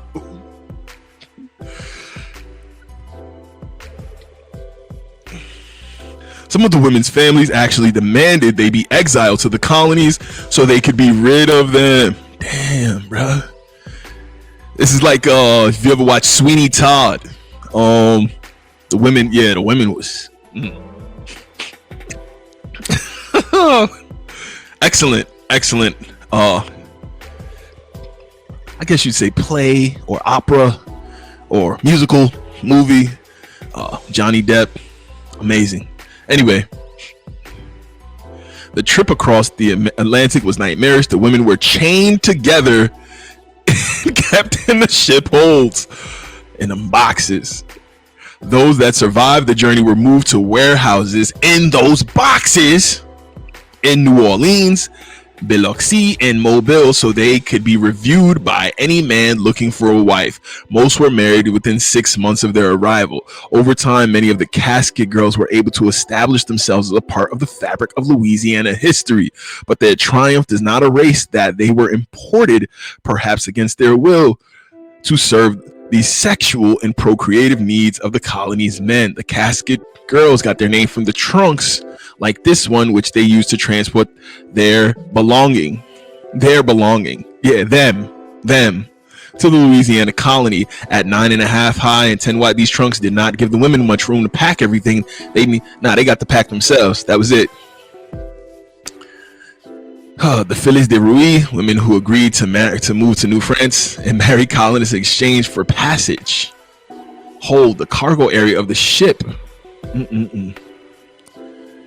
Cassette, a trunk. These women lived in those cassettes, but I'm telling you, poorhouse, an institution where people who could not support themselves could live and work. Living conditions in the poorhouses were often terrible. New York's Historical Society, shout out to you for this one. I know y'all don't want people to deal with the fact that these women lived in these things, but it's just what it is.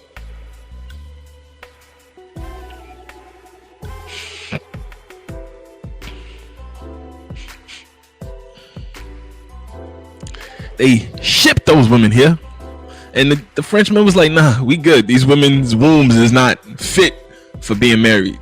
Why are you sending us this? But then y'all calling us traitors. Y'all are traitors for sending. We out here busting our tail, and these are the women you would send us. We good. We gonna get with Pocahontas. You can keep Sierra. You can keep Sierra. We will take Pocahontas.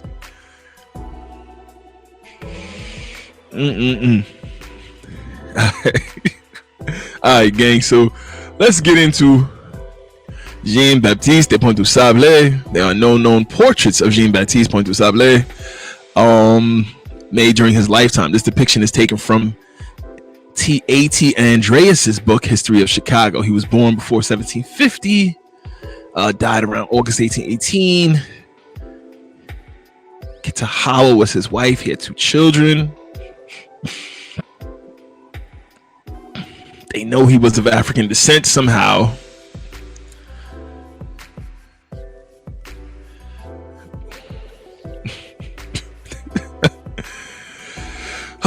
Let me just go right here.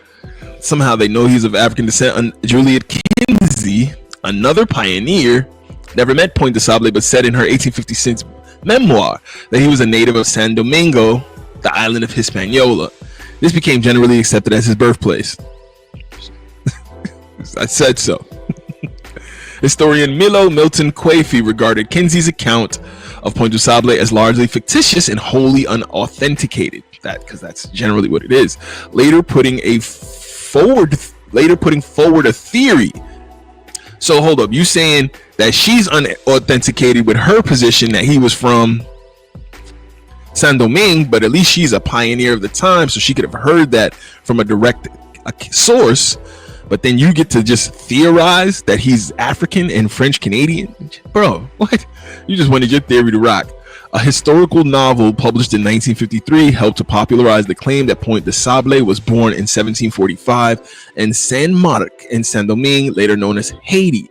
If he was born outside continental North America, there are competing accounts as to whether he entered as a trader or from the north through French Canada or from the south through French Louisiana.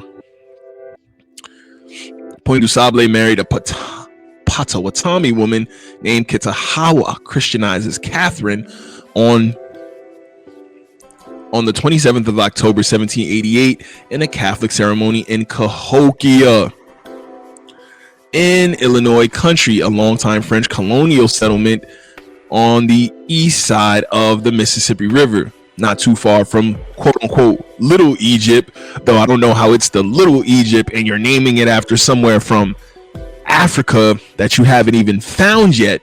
French explorers, you found this place first, yet allegedly you named it after the place you found later. I don't understand. I'm very confused by this. I don't get it. Like, can someone break this down for me? I'm confused. I don't understand. All right, Jim, I know you've been trying to get your head around some of the social issues we discussed yesterday. I'm sure you're feeling confused and a little unsure of yourself. I'm not confused at all, actually. Okay, well, no, you are confused. I'm pretty sure you're the one that's confused, but go ahead. Because you don't grasp the severity of this, and that's why I brought in another young person with disabilities to share his feelings. Thanks for coming in to talk to us, Nathan. I like apples and bananas. Me too, bro, me too. Nathan, could you tell Jimmy how you feel when people use the word retarded? It hurts my feelings because I feel bad. Are you serious right now? You feel bad, right. You feel like that's a no-no word, right? That word makes my heart piss its pants. Okay, wow, that's pretty heavy. Pretty heavy, huh, Jim? Do you want to ask him what he means by that, or are you just pandering because you're uncomfortable around disabled people? I am not uncomfortable! I simply care about a horrible, outdated word that is exclusive, ignores individuality, and equates intellectual disability with being in a spot. I need a spotter. Spot me. Somebody spot me, bro. And it's part of a derogatory hate speech which fosters isolation and loneliness, and being part of a voice to stop the R word is not only right but extremely important. I'm afraid of bears. Jesus. I'm afraid of bears. All right, me too. Anyway, it is likely that this couple was, well, our sisters ain't afraid of bears, thank goodness, because, you know, they'd rather be with bears in the forest. Now, put that in your pipe and smoke it. It is likely that this couple was married earlier in the 1770s in a Native American tradition. They had a son named Jean and a daughter named Suzanne. Point du Sable supported his family as a frontier trader, a voyager, a coureur de bois. Yo, these pictures be killing me. And settler during a period of great upheaval in the former southern dependencies of French Canada and Illinois County, where regions changed hands several times over the course of a half a century. In a footnote to a poem titled Speech to the Western Indians, Arent de Pester, British commandant from 1774 to 1779 at Fort Michilimackinac, a former French fort that in what was then the British province of Quebec, because now the British starting to beat everybody up, noted that Baptiste Du Sable was a handsome Negro. He was a handsome Negro. He was Negro beautiful. Oh, I can't remember. Oh, yo, shout to my bro. Shout to one of the best comedians I know. Check out the interview I have with Eugenio Cornelius and Esteban Tino Romero on my page. He has an amazing joke about being the handsome Negro elegante, I believe it's called. This dude is an amazing stand-up comedian. This dude is amazing, and he's getting his flowers and it's just due. Handsome Negro elegante, well educated and settled in Chicago. So it was already called Chicago before they got here. Chicago is right there. When he published this poem in 1813, De Pester presented it as a speech that he made at the village of Abercrombie, now Harbor Springs, Michigan, on the 4th of July, 1779. This footnote has led many scholars to assume that Point du Sable had settled in Chicago by 1779, but letters written by other traders in the late 1770s suggested that Point du Sable was at this time settled in the mouth of the Trail Creek Rivière du Chemin at what is now Michigan City, Indiana. In August 1779, during the American Revolutionary War, Point du Sable was arrested as a suspected patriot. So they were saying he was siding with the Americans at Trail Creek by British troops and imprisoned briefly at Fort Michilimackinac. An officer's report following his arrest noted that Point du Sable had many friends who vouched for his good character. The following year, Point du Sable was ordered transported to the pinery on the St. Clair River of North Detroit. Jeez. From December of 1780 until May 1784, Point du Sable managed the pinery, a tract of woodlands owned by British Lieutenant Officer Patrick Sinclair on the Clair River in eastern Michigan. This may have been a choice given by him from British, offering him release from his imprisonment to manage the pinery. So essentially, they put him in indentured servitude to serve out his sentence, and because he was such a intelligent, noble man, they let him, almost like Joseph when he was imprisoned in Egypt, be the manager over a bunch of stuff. As he served out his sentence. Point du Sable with his family lived in a cabin at the mouth of Pine River in what is now the city of St. Clair. Drawing of the former home of Jean-Baptiste Point du Sable in Chicago as it appeared in the early 1800s. At some time in the 1780s, after the U.S. achieved independence, Point du Sable settled on the north bank of the Chicago River, close to its mouth. The earliest known record of Point du Sable living in Chicago is an entry that Hugh Heward made in his journal on the 10th of May, 1790, during a journey from Detroit across Michigan and through Illinois. Heward's party stopped at Point du Sable's house en route to the Chicago Portage. They swapped their canoe for a pirogue that belonged to Point du Sable, and they brought bread, flour, and pork from him. This dude out there selling swine. God damn it. Parrish Grignon, who visited Chicago in about, yo, Ike, why you got pork in your corner store? Ike, why you selling swine out of here, baby? You ain't supposed to be selling ham sandwiches, Ike. Damn. Was it described Point du Sable as a large man and a wealthy trader. Point du Sable's granddaughter, Eulalie Pelletier was born at his Chicago River settlement in 1796. In 1800, Point du Sable sold his farm to John Kinsey's frontman, Jean Lalime, for 16,000 livres. The bill of sale, which was rediscovered in 1913 in an archive in Detroit, detailed all of the property Point du Sable owned, as well as many of his personal effects. This included a house, 2 barns, a horse-drawn mill, a bakehouse, a poultry house, a dairy, and a smokehouse. Yo, my son was out here getting to it. The house was 22 by 40 feet. The house was a 22 by 40 foot log cabin with fine furniture and paintings. Beautiful.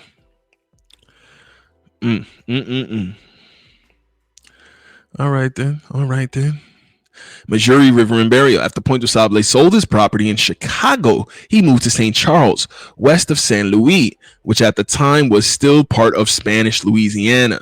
He was commissioned by the colonial governor to operate a ferry across the Missouri River. In St. Charles, he may have lived for a time with his son and later with his granddaughter's family.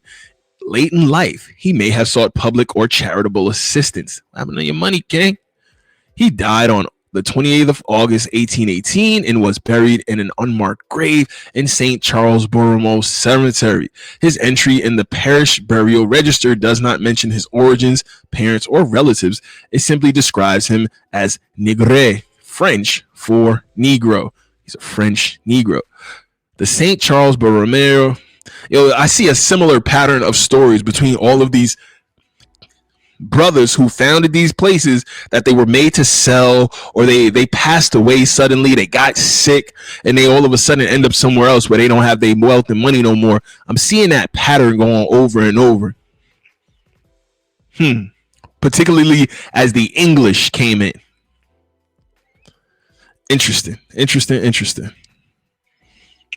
The St. Charles Borromeo Cemetery was moved twice in the late 19th century. Oral tradition and records of the Archdiocese of Saint Louis suggest that Point du Sable's remains were also moved.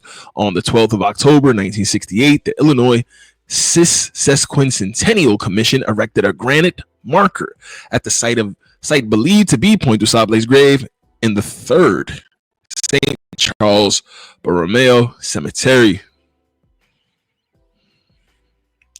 All right. Let's move this right along. Britannica.com, father of Chicago. A statue in downtown Chicago, Illinois, honors Jean-Baptiste du Sable, the city's founder. Why they not teaching this in school? Why they don't teach this to the kids? Why they want the kids to think that they ain't do nothing cool in this country? American pioneer, born in Saint Mark. They don't know. These are guesses. Died August 18th. Charles, Missouri, founder of Chicago. No question mark there. Born around 1750 in Saint Mark, Saint Domingue, now Haiti, was a pioneer trader who founded the settlement that later became the city of Chicago. He is considered the father of Chicago. That man, brother. Of course he's African. Ghetto, you don't see he African? I don't know what the hell you see to know somebody's African, but geez, I'm happy I don't have those eyes. Little is known of Du Sable's early life. Historians believe he was freeborn, not a slave. The son of a Frenchman who moved to Haiti and the black woman he married there. Doesn't say African, it says black. Whatever that means. You know what I mean? Because we all just black. I'm black, y'all, and I'm black, y'all, and I'm blacker than black, and I'm black, y'all, and I'm black, y'all, and I'm black, y'all, and I'm blacker than black, and I'm black, y'all. I'm blickety black, blacker than black, I'm blacker than black, yo, because I'm black and I'm back. Yo, I'm black and I'm black, y'all, and I'm blacker than black, and I'm black, y'all, and I'm black, y'all, and I'm black, y'all, and I'm blacker than black, and I'm black, y'all, and I'm I'm blacker than black. Yeah, I'm black, y'all. At some time in the 1770s, the younger Du Sable went to the Great Lakes area of North America, settling on the shore of Lake Michigan at the mouth of the Chicago River with his wife Potawatomi, wife Kitty Hawa.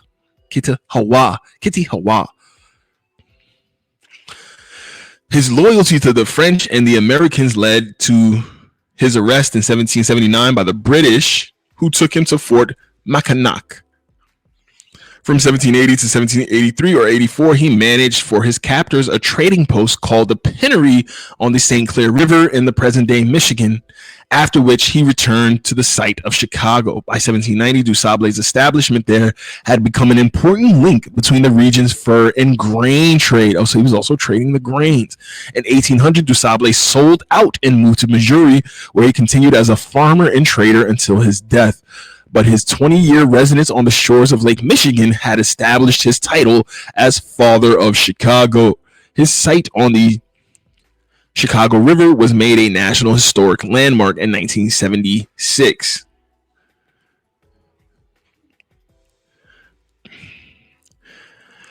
Stop it. Stop it. I knew if I scrolled long enough, I'd see the words. I would see the words. I'm going to take a quick break, gang. We'll be right back. And my life has value. Let's continue on. Support the movement. Before we do, guys, please take a moment out. Throw some ducats in the Uffit bucket.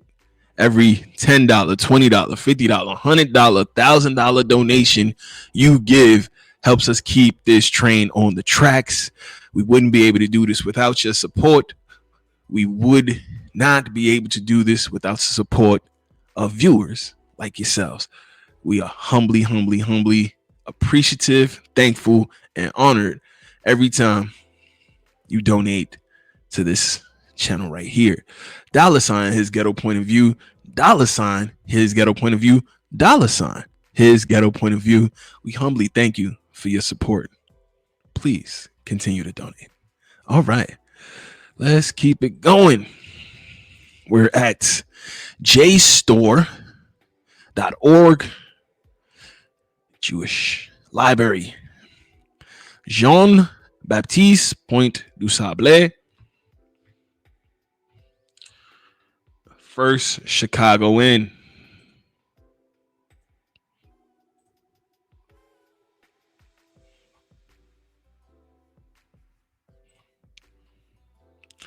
The first Chicagoan, Jean-Baptiste Du Sable.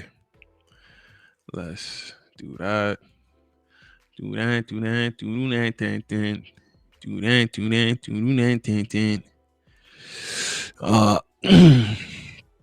Article by Thomas Maheen from the Illinois Historical Society Journals. On March 4th, 1963, Chicago celebrated her 126th anniversary as a city. It was 130 years in August that the straggling little village and trading post at the southwestern end of Lake Michigan was incorporated as a town in the state of Illinois. But it was in 1837, with a population of 4,170, that Chicago made her debut as a city. In the brief course of a century and a quarter, she has grown and expanded until today she ranks 11th among the cities of the world. Nice little source to cite for that. The World Almanac, 1960. Source right there. Since she assumes worldwide importance and interest, her story is the world's story. Naturally, therefore, one would like to find the true history of her beginnings. It would indeed be rash to consider Chicago's history as beginning on March 4th, 1837. Over 150 years before that date, Chicago was known to the Indians and to the French woodsmen, trappers, and missionaries. The Jesuits? Let's expand this a little bit for the people in the back.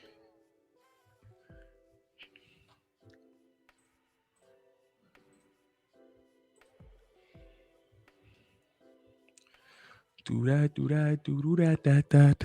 Do that, do that, do that. All right.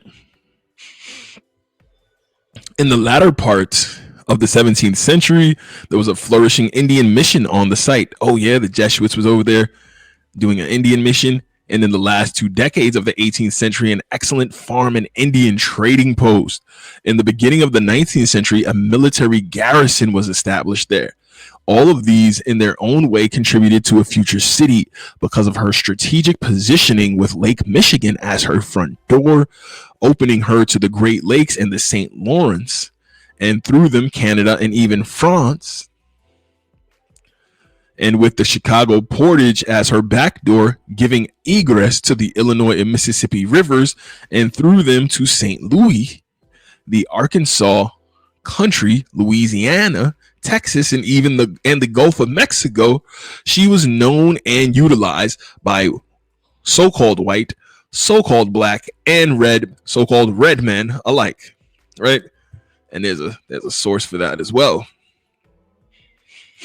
It says there were Negroes in the Illinois country from 1720. Reverend Frederick Buchman, civil and ecclesiastical jurisdiction in Illinois Catholic Historical Review. There were Negroes in the Illinois country from 1720.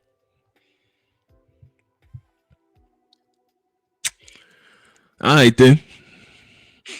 The man who was made the first permanent Negroes with an S, so meaning just more than just Point du Sable, as we saw in that amazing painting with that brother riding with his squaw.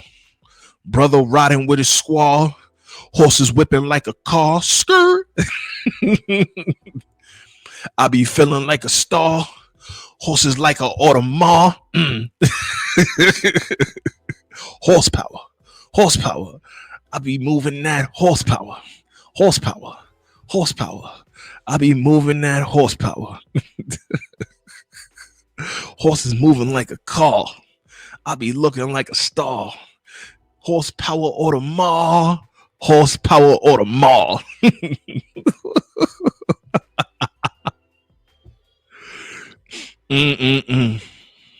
The man who made the first permanent settlement in Chicago was Jean-Baptiste Point du Sable, a Negro.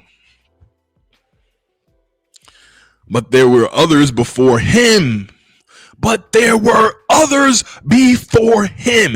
their works, though not enduring, at least contributed to the making of Chicago. What, other Negroes? The first knowledge we have of the Chicago portage and hence Chicago comes from Father Jacques Marquette's journal, wherein he describes the return trip with Louis Joliet from their explorations of the Mississippi early in September 1673.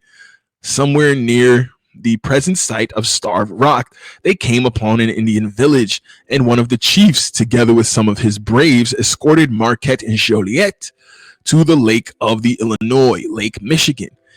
On this occasion, the Indians exacted from Marquette a promise to return and establish a mission in their midst. Marquette describes his journey through the Illinois country thus: we leave it, the Mississippi, at about the 38th degree, plotting the coordinates to enter another river, which greatly shortens our road to the lake of the Illinois. We have seen nothing like this river that we enter as regards its fertility of soil, its prairies and woods, its cattle, elk, deer, wildcats, bustards, swans, ducks, paraquets, and even beaver.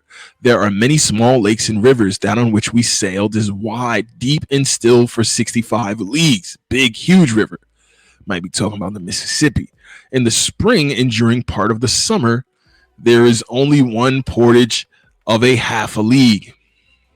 We found on it a village of Illinois called the Kaskaskia, consisting of 64 cabins. 74 cabins. Cabins, not teepees, not mud huts. Cabins. They received us very well and obliged me to promise that I would return to instruct them. One of the chiefs of this nation with his young men escorted us to the lake of the Illinois, whence at last at the end of September we reached the Baie des Points, from which we had started at the beginning of June. I love when people try to say all the natives was just living in little teepees and little cloths and this and that. This is 74 cabins. Was this one village. They were there when the explorers arrived. Relax. Do some real research. The promise Marquette made to the Indians was no empty one, and the late fall of 1674 saw him returning by way of Chicago to their village.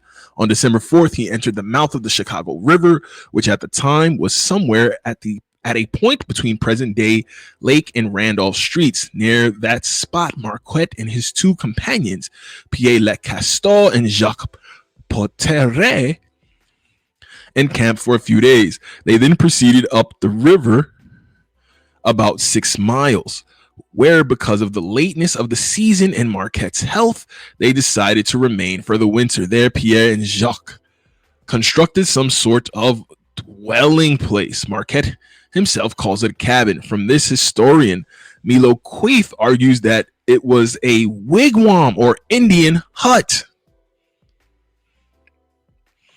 because when this term is used elsewhere in the journal, it always means a temporary dwelling. Shea Andreas and others, taking its literal English meaning, call it a cabin. Whether Indian, wigwam, or cabin, it was the first dwelling on the present site of Chicago. Other Europeans had undoubtedly preceded Marquette and Joliet in the use of the portage. As the journal indicates, there were at least 2 Frenchmen, La Toupine, and a man known as the Surgeon, living but 18 leagues from Chicago. But the stay of Marquette and his companions on the site of Chicago for almost 4 months establishes for them the honor of being the first dwellers, not the first inhabitants, since they had no intention of staying there. An accident forced the stay, an accident of weather and health. Once both remedied, they proceeded on their way to the Indian village of Kaskaskia on the Illinois River, which already had cabins, 74 of them. Amazing. The next resident at the site of Chicago was another Jesuit missionary.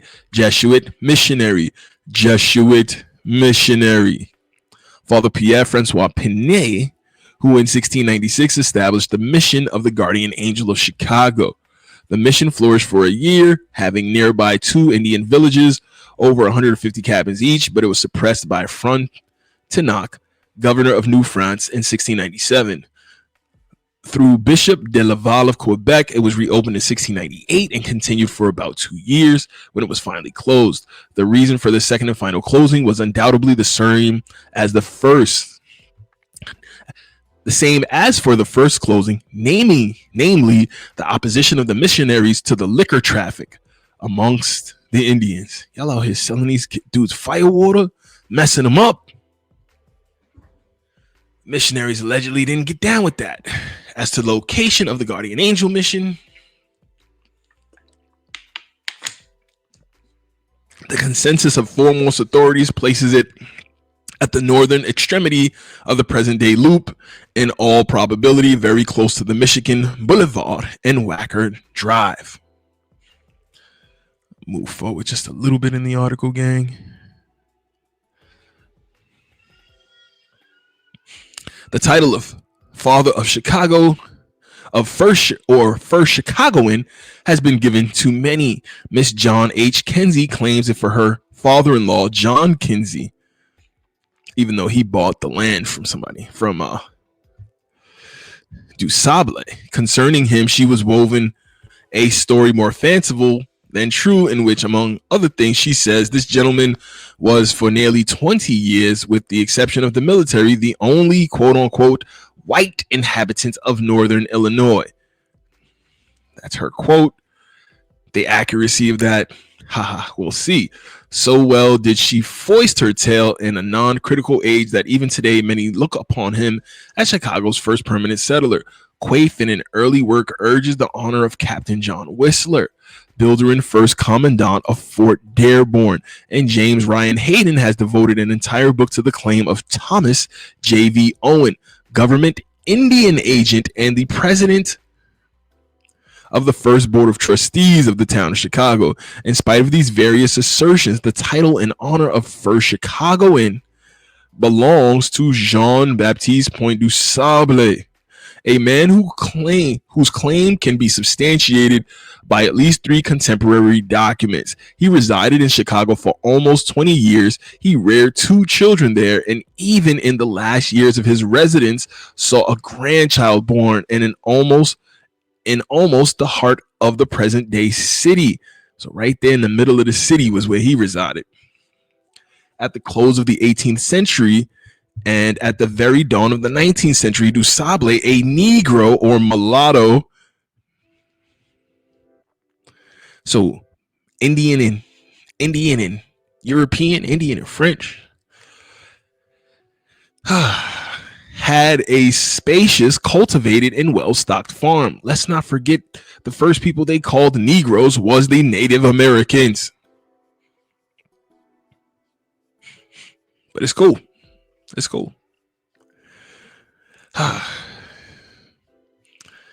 Had a spacious cultivated together with a mill and an Indian trading post on the very site that today is studded with skyscrapers and ribboned with drives, streets, and boulevards. From this indigenous, resourceful, and seemingly well-educated Negro, Chicago draws her permanency.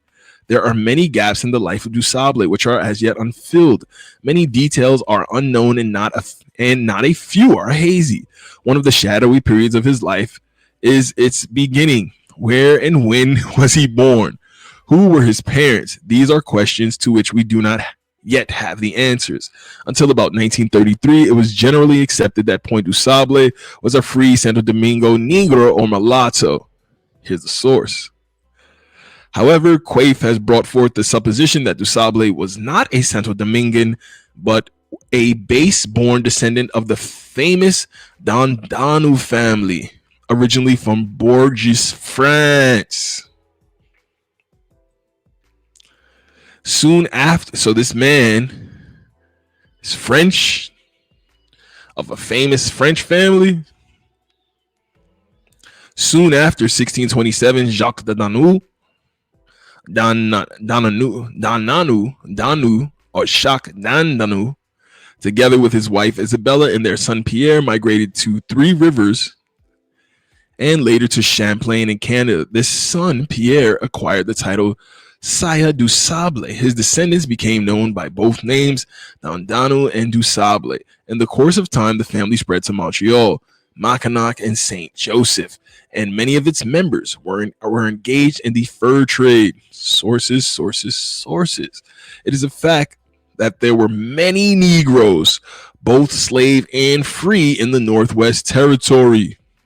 From these two facts, the presence of Negroes and the similarity of the names, Quaife concludes that Jean-Baptiste Du Sable was the offspring of a Negro woman and one of the numerous male descendants of Angelique Du Sable, wife of Charles Chevalier, and after his death, Ignace Jean.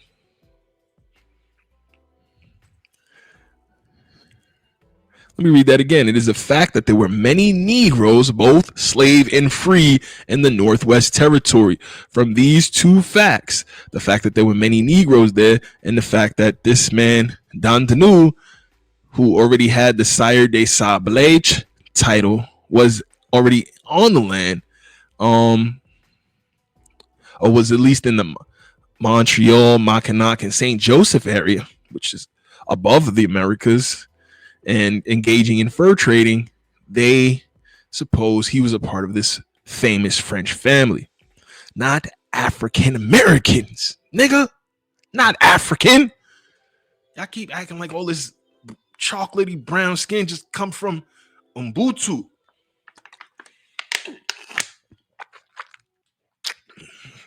Those chocolatey brothers and sisters all over the planet. From these two facts, the presence of Negroes and the similarity of the names, Quaife concludes that Jean-Baptiste Du Sable was the offspring of a Negro woman and one of the numerous male descendants of Angelique Du Sable, wife of Charles Chevalier, and after his death, Ignace Jean, many of whom were engaged in Indian trade. This account, however, is merely a supposition, as Quaife himself admits. Right? He supposes, it's his theory.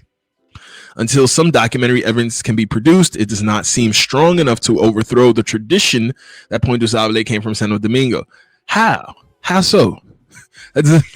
So because there's a tradition that he came from Santo Domingo, we just gonna leave it like that, even though there's this history of this family already being here and being in the fur trade who had the Du Sable last name.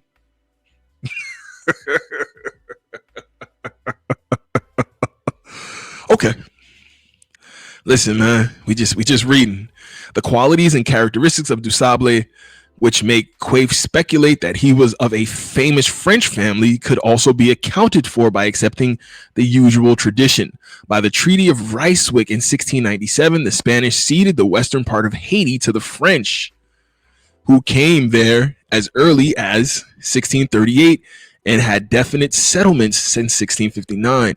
Negroes have been imported to Haiti and Santo Domingo, Spanish East Haiti, since the year 1517. Negroes have been imported into Haiti and Santo Domingo since 1517. Where these Negroes come from? Not Africa.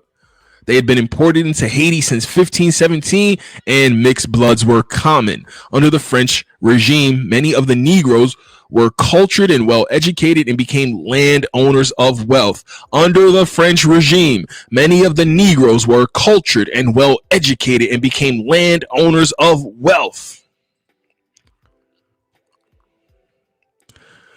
Y'all don't like hearing this stuff. Many of them, because of the kind treatment of the French. Let me get some bobs going. Get these bobs up. Get my bobs up. Many of them, because of the kind treatment of the French, migrated to Louisiana and thence up the Mississippi to various other French possessions. Beyond these two other facts, there is another which strongly supports the tradition that Du Sable derived from Santo Domingo.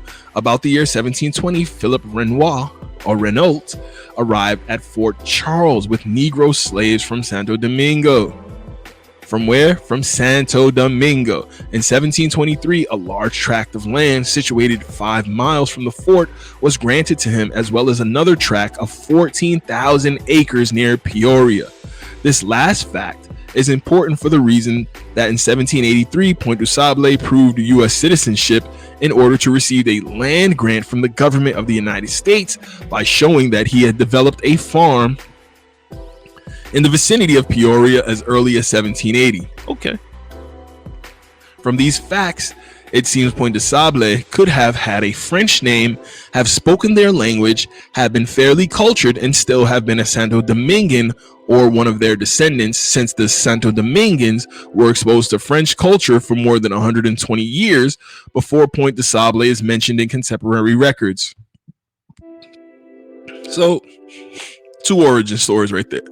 This is not a refutation of Quaife's supposition. Both theories are in need of further investigation, but until stronger proof is forthcoming, there is merit in the traditional account that Du Sable was a Santo Domingan. Okay. He could have been part of both of these. Like, these could be two different sides of his family. Like, I don't see why we don't understand that part either. As you know, you don't just have one relative, you know, 2 parents, 4 grandparents, 8 great grandparents, 16 great grandparents, 32 third generation greats, 64 fourth generation greats, 128 fifth generation greats, 256 sixth generation greats, 512, what is it, 512, 250, yeah, 512 7th generation greats. You know what I mean? And it goes on and on. From 512, 1,000, 512, 1,024, 7th generation greats, like 2,048 8th generation greats, Come on, y'all telling me all his 8th generation greats was all from Haiti? With the person named Du Sable already being French and already doing fur work up in other parts of the French territories? It would seem that a logical summation would be that these could be both 2 separate wings of the same family. But let's keep going. As to when he was born or who his parents were, absolutely nothing is known. Our first definite knowledge about him dates from 1779 and appears in an official report by Colonel Arent Chulia de Pester, British commandant at Mackinac, who mentions him as Baptiste du Sable, a handsome Negro, well educated and settled at Chicago, but much in the French interest. So he was doing it for France. This report was entered on July 4th, 1779. A few months later, a report from Lieutenant Thomas Bennett of the King's Regiment to his commander at Mackinac reads, I had the Negro Baptiste du Sable brought prisoner to Detroit from the river du Chemin. Corporal Tassin, who commanded the party, very prudently prevented the Indians from burning his home or doing him any injury. Oh yeah, smoke with the Indians. He secured, well, which tribe of Indians? Which tribe of Indians did he have smoke with? He secured his pack, etc., which he takes with him to Michilimackinac. The Negro, since his imprisonment, has in every respect behaved in a manner becoming to a man in his situation, and has many friends who give him a good character. From these 2 reports, we get a pleasant introduction. From these 2 reports, we get a pleasant introduction to the first Chicagoan. Whatever his beginning might have been, he is now a man of station, a man of status, a man of renown. This dude was a man about the town. The reports were made by 2 educated men, officers in the British Army, and one calls Du Sable well educated, and the other pays him a compliment of which no gentleman need be ashamed. He behaved in a manner becoming to a man in his situation, a man of his station, a man of his status. Even, when things got down, you still could tell this was a regal gentleman. This was a gentleman of good character. Furthermore, from this same testimony, it is apparent that Du Sable was not lacking in friends, for many of them volunteered information as to his good character. This testimony is magnified if we consider that these writers were actually enemies at war, who strongly suspected that Du Sable was lined up with the other side. So he even had homies from the other side. They was, the other side couldn't even be met. Man, this dude is that guy. Listen, I'm supposed to be beefing with him. You know what I mean? I know he's loyal to France, and he might be loyal to the natives as well because his wife is native. But man, this dude's not a bad man, man. He's educated, intelligent, very, very handsome, charming, charismatic. He must indeed have a striking personality to draw such commendation from his captors.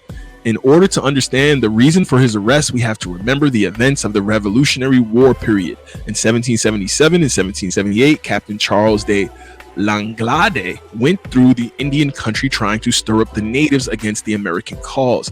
At this time, the state of Virginia claimed all of the Indiana, Illinois, and Ohio as her territory. And in 1778, Colonel George Rogers Clark of Virginia was set to this territory to win it for the Americans. His assistant in Illinois was Major Godfrey de Linctot. Du Sable is said to have been one of the major spies, and for that reason was forced to leave Chicago and go to the Chemin to avoid capture by Langlade. There, however, he was apprehended by a British lieutenant, Thomas Bennett, and sent to Mackinac. The story that Du Sable was a spy is doubtful, although it is supported to some extent by his ability to prove that he was a citizen of the United States. He does not appear to have been held prisoner for long, for his name is entered into account books of various merchants of Detroit in the years 1782 to 1783. It seems that his personality so captivated Lieutenant Governor Patrick Sinclair, who succeeded de Pester at Mackinac, that he placed Du Sable in charge of his own establishment called the Pinery, a few miles from the present Port Huron, Michigan. Again, we see something of the character of the first Chicagoan, his ability to make friends and inspire confidence in others. In the spring of 1790, Hugh Heward,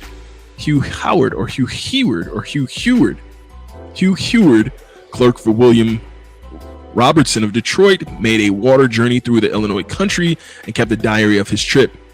He and his party went through Chicago and stopped at Point du Sable's place, where they obtained provisions of flour, bread, and pork. From Heward's account, which we read on the Wikipedia, which is still preserved at Detroit, it is certain that Point du Sable was living there in 1790.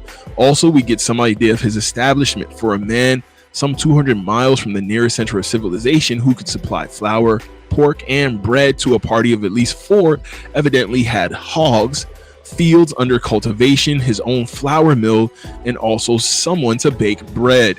Du Sable had all these things and many other accommodations, which makes one wonder of the ingenuity of a man who could have such a fine establishment in the midst of the wilderness. This dude was a genius mind.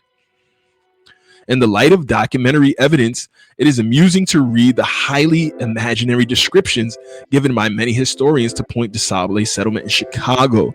It has been referred to as a cabin, a small log cabin, a rude cabin, and a rude hut. Jesus, y'all just be hating. This man had multiple businesses going, and he had his house there. And they were all big, well thought out, well planned out, well designed establishments. Wasn't no damn rude huts. A document listing the property sold by Du Sable to one Jean Lalamy in 1800 gives an entirely different picture of Du Sable's holdings at the time. His quote-unquote rude hut was in reality an establishment consisting of a house 40 by 22. 40 by 22 feet in size, a horse mill 36 by 24 feet, a bakehouse 20 by 18 feet, a dairy 10 feet square, a smokehouse 8 feet square, a poultry house 15 feet square, a workshop 15 by 12 feet, one stable 30 by 24 feet, a barn 40 by 28 feet, and all the wood necessary for a new barn. This dude had all of that, and here's the source. In addition to these buildings, Du Sable's establishment had more than the necessary farming implements. He sold Lalimy one plank saw, one large rip saw, one crosscut saw, and even a 7-foot blade, one Cooper's handsaw, one plow chain, one plowshare, one plow complete, and 3 carts. The farm was well stocked, having 2 mules, 30 head of full-grown cattle, 2 spring calves, 38 hogs, and 44 hens. He sold all this for 6,000 livres. This story starting to sound like he got robbed. Household furnishings were equally impressive. One cabinet of French walnut, 8 by 4 feet, with 4 glass doors, 4 tables, 1 bureau, 1 couch, 7 chairs, 1 stove, 1 pair of candlesticks, 2 mirrors, 2 pictures, 1 hatchet, 20 large wooden dishes, 3 good pewter basins, 4 tin basins, 1 churn, 2 porridge pots, 2 funnels, 1 strainer, 1 gridiron, 2 spits, 1 iron coffee mill, 1 pair of scales with weights, 1 leather sack, 1 brass wire sack, 1 nettle wire sack, 1 large feather bed, 1 tin lantern, 2 bullet molds, 3 copper kettles, and a partridge in a pear tree. I'm playing. 8 copper kettles, 1 toasting iron, 4 planes, 5 pairs of door hinges, 2 copper bells, 1 bag of carpenter's tools, 1 iron mill, and 1 box of assorted iron utensils. The enumeration of Du Sable's possessions not only refutes the rude hut idea, but also gives a more complete picture of his accomplishments, taste, and versatility of the first Chicagoan. He was a husbandman, a carpenter, a cooper, a miller, and probably a distiller, and he was making that yak. And the brother was selling and making yak. Had that cognac on deck. Brown liquor. Oh. And there is nothing but sources. Sources. He was and he was undoubtedly a man of taste and refinement. This Negro, not this nigga. Taste and refinement.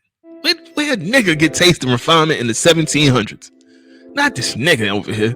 For only such a man would have thought of having a feather bed, a cabinet of French walnut, a couch, and a bureau, to say nothing of the mirrors and pictures in the midst of a wilderness. One can only wonder how he transported all of these conveniences and implements to his home in Chicago. In 1794, 4 years after Heward's visit, Parish Grignon of Butts des Morts, Wisconsin, journeyed through Chicago. He described Point du Sable as being a trader, pretty wealthy, who drank freely. There's the quote. Excuse me, guys. It is remarkable that every contemporary report about Du Sable describes him as a man of substance. Undoubtedly, he owned one of the most complete establishments in the Middle West, outside of Detroit and St. Louis. Not a few of the later writers of Chicago's history, for one reason or another, have completely ignored this man, from whose settlement Chicago's history really begins. Not a few of the later writers of Chicago's history, so damn near all of them, a lot of them, for one reason or another, have completely ignored this man, from whose settlement Chicago's history really begins. Is it because of this brown skin? Others have pictured him as a crude trader, drinking freely, consorting with savage women, and rearing his dusky tribe in rude half-breed gaiety and contentment. Now, this was a man of refinement and sophistication. They trying to make him seem like some crude, rude dude because they want him to be this African ignorant guy so bad. Such stories are but conjecture. Such stories are but conjecture. Such stories, you just talking, you just saying stuff, you just putting words together and thinking it sound like something. None of the accounts written by men who knew him give any justification for these speculations. Further, baptismal records at St. Louis, as well as other documents, seem to indicate that his morals were of the same caliber as his business acumen. The religion of the first Chicagoan was Catholic, of course, because he was a converse. He was the descendant of a converso. From all extant records, he appears to have been as practical in observing his religion as was possible. The practice of any formal religion was difficult on the frontier. This was true in the Mohawk Valley, when it was an outpost of civilization. It was true at Fort Pitt and in the Albemarle country of Western Virginia. It was equally true in the Great Lakes region. It was equally true in the Great Lakes regions and in the basins of the Ohio and Mississippi and Missouri rivers. It later was true beyond the Missouri in the mining camps of the West, the ranges of Texas and Oklahoma, and in the forests of the Great Northwest. The frontier was hard, wild, rough, and untamed. The best that can be said about it, no matter how much novelists and television script writers try to dramatize and romanticize it, is that it was, if not immoral, at least amoral. Okay. It was a place of sudden fortune, uncontrollable greed, unharnessed lust, quick ruin, and violent death. It is essential to keep this knowledge of the frontier in mind if we are to understand how religious a man the first Chicagoan Jean-Baptiste Point du Sable actually was. Whether a man is religious or not must be judged by his worship of Almighty God and his conformity to the law, to God's law. He was a keeper of the law. A man may say he's religious, but if he cheats and steals and lies and defrauds, he has no respect for his wife, his children, or his neighbor, or God. Then the only one who thinks he is religious is himself. Yo, teach. I was just, shout out to the Lapeef Network. I was just having this conversation over there. Dude tried to tell me that somehow my people are the most religious people in this country, even though many of them don't practice any tenets of it, any of the major religions.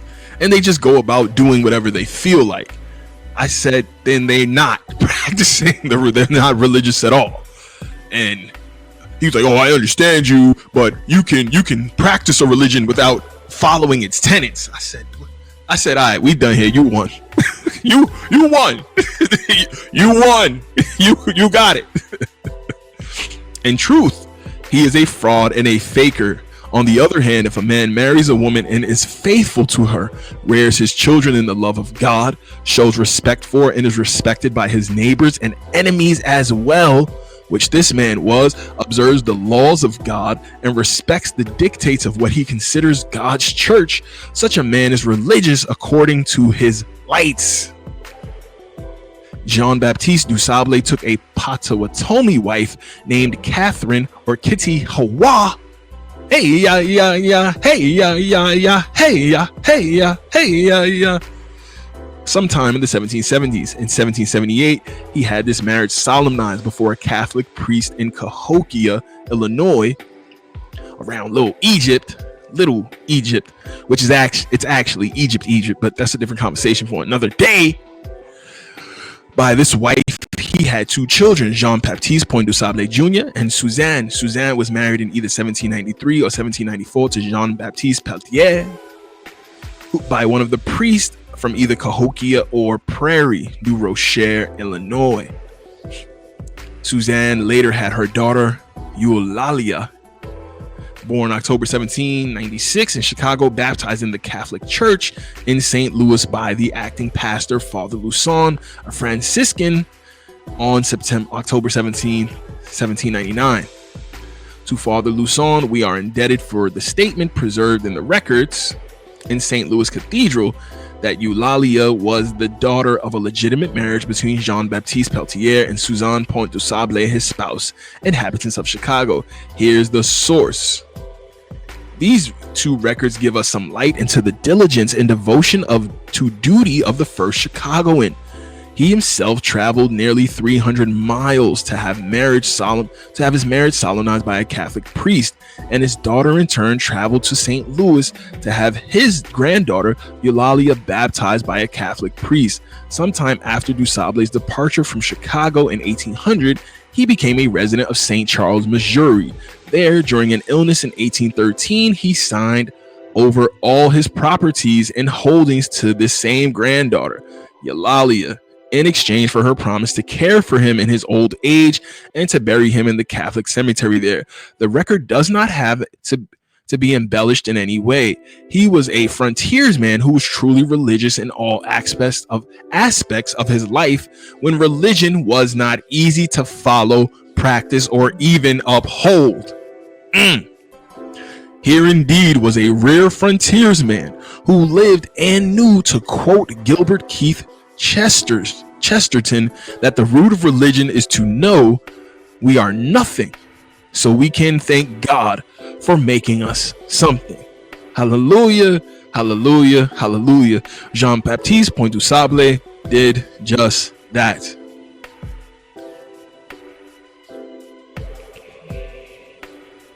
Man, great article. Very thorough, well researched. Man, shout to Thomas A. Meehan, Jean-Baptiste Du Sable, the first Chicagoan. Shout to J Store for keeping this record. We're gonna take a quick break, gang. We will be right back. I'm black, y'all, and I'm black, y'all, and I'm blacker than black, and I'm black, y'all, and I'm black, y'all, and I'm black, y'all, and I'm blacker than black, and I'm black, y'all. I'm blickety black, blacker than black, I'm blacker than black, yo, because I'm black and I'm back. Yo, I'm black and I'm black, y'all, and I'm blacker than black, and I'm black, y'all, and I'm black, y'all, and I'm black, y'all, and I'm blacker than black, and I'm black, y'all, and I'm blickety black, black, black, y'all, and I'm Attention, please. My name is Uncle Ruckus, no relation.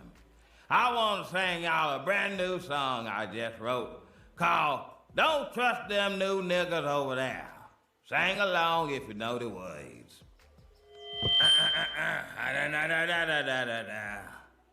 Don't trust them new niggas over there, leaving they nigga essence in the air. Them happy nappy-head niggas with the fingers on the trigger. Don't trust them new niggas over there. Are you sure that vessel stopped this shotgun? Man, I'm like the Terminator in this vest.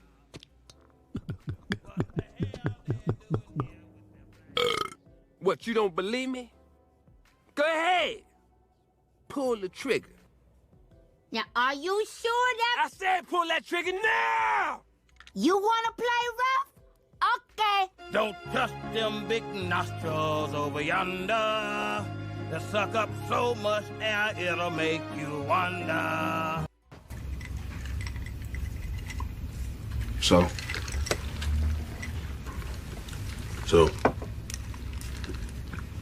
I'm saying, what the fuck? Take a deep breath, man. I mean, take a long, deep breath. Know that if you call a shot, we at war. We at war. I'm there like I've always been.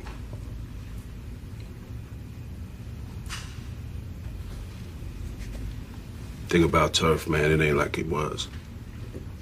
I mean, you ain't gotta pay no price of buying no corners. Since when do we buy corners? We take corners.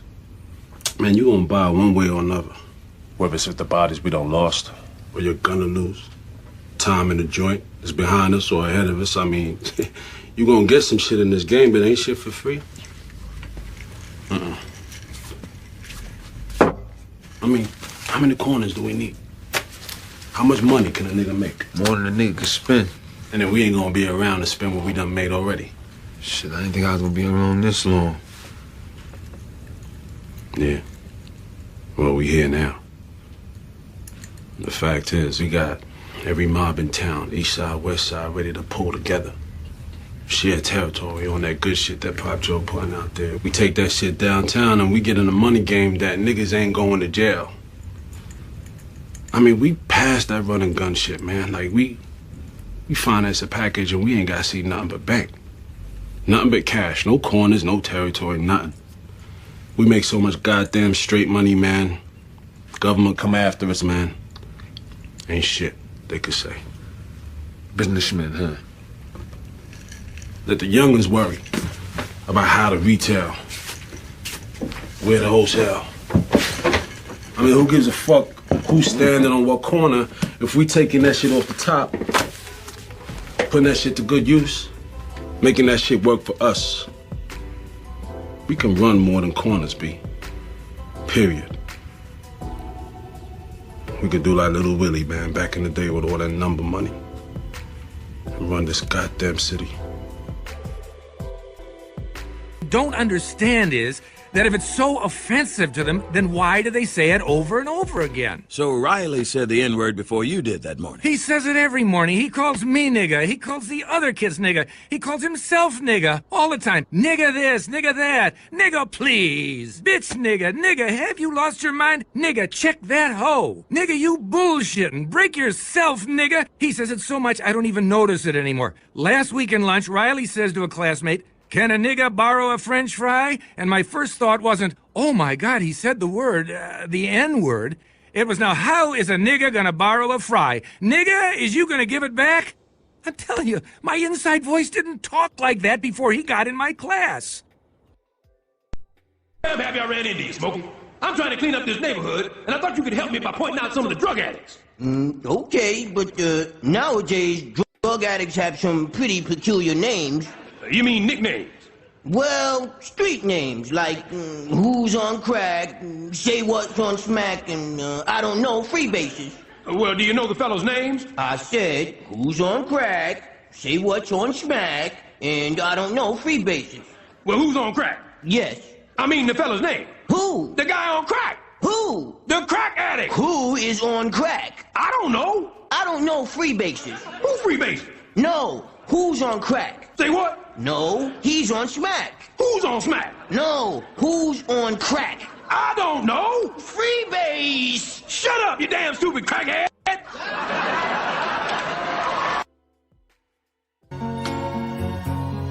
I see trees of green, Red roses too, I see them bloom for me and you. And I think to myself, what a wonderful world.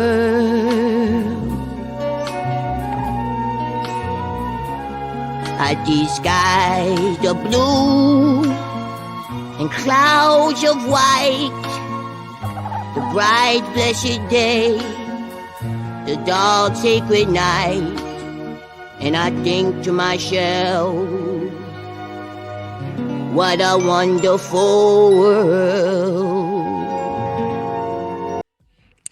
Gang, we're going to leave it right there. Hope you guys have enjoyed. Support the movement, support the movement, support the movement. $ his ghetto point of view. $ his ghetto point of view. $ his ghetto point of view.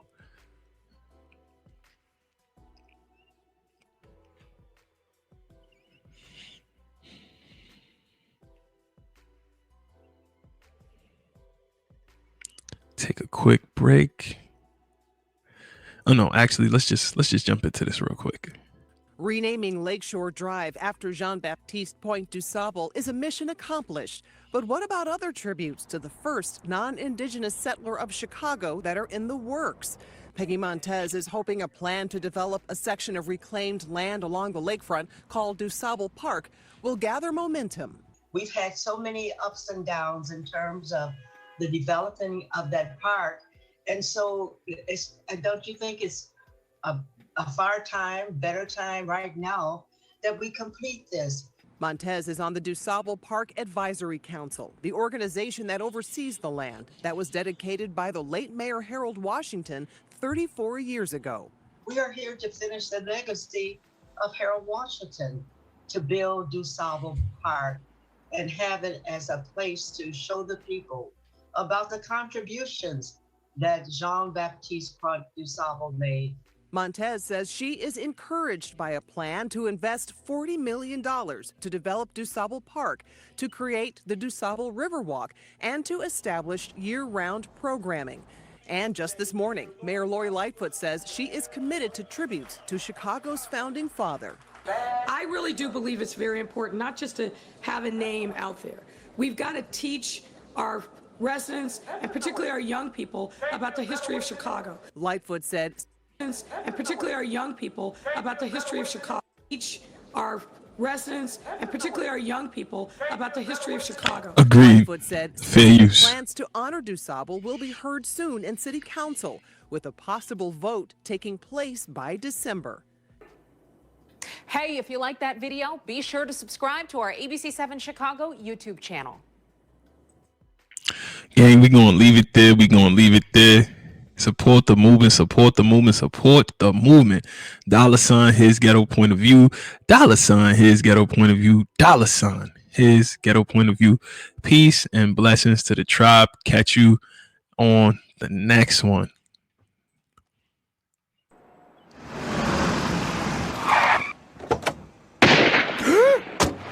Thank you for coming. I'll see you in hell.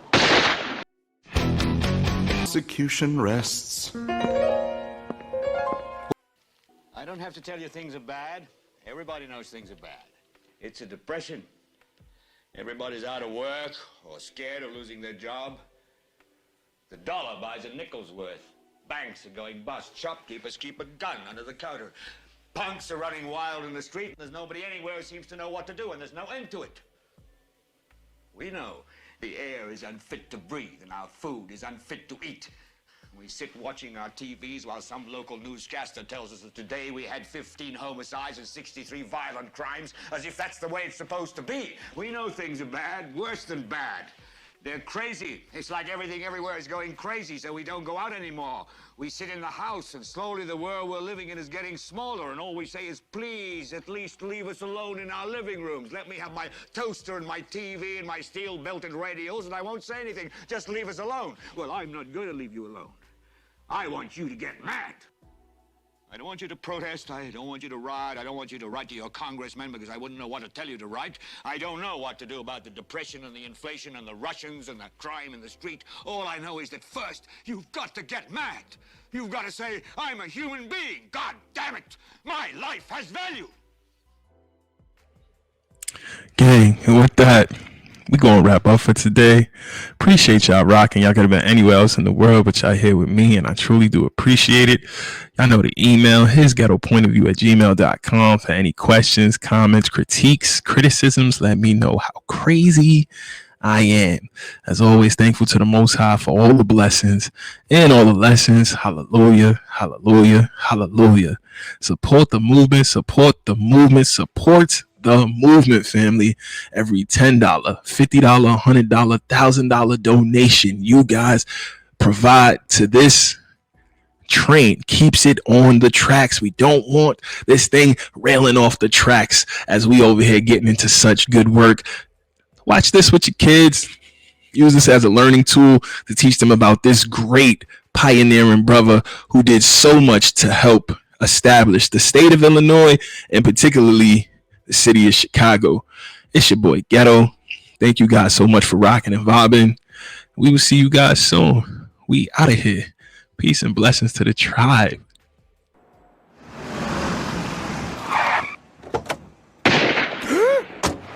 Thank you for coming. I'll see you in hell. All the people with the backwards attitude, pointing fingers, and that's a bad excuse for sitting on your ass when you complain. Do things that you don't want to change. You ain't got no time for me, and I ain't got no sympathy for you. All the people with the backwards attitude, pointing fingers, and that's a bad excuse for sitting on your ass when you complain. Do things that you don't want to change. You ain't got no time for me, and I ain't got no sympathy for you.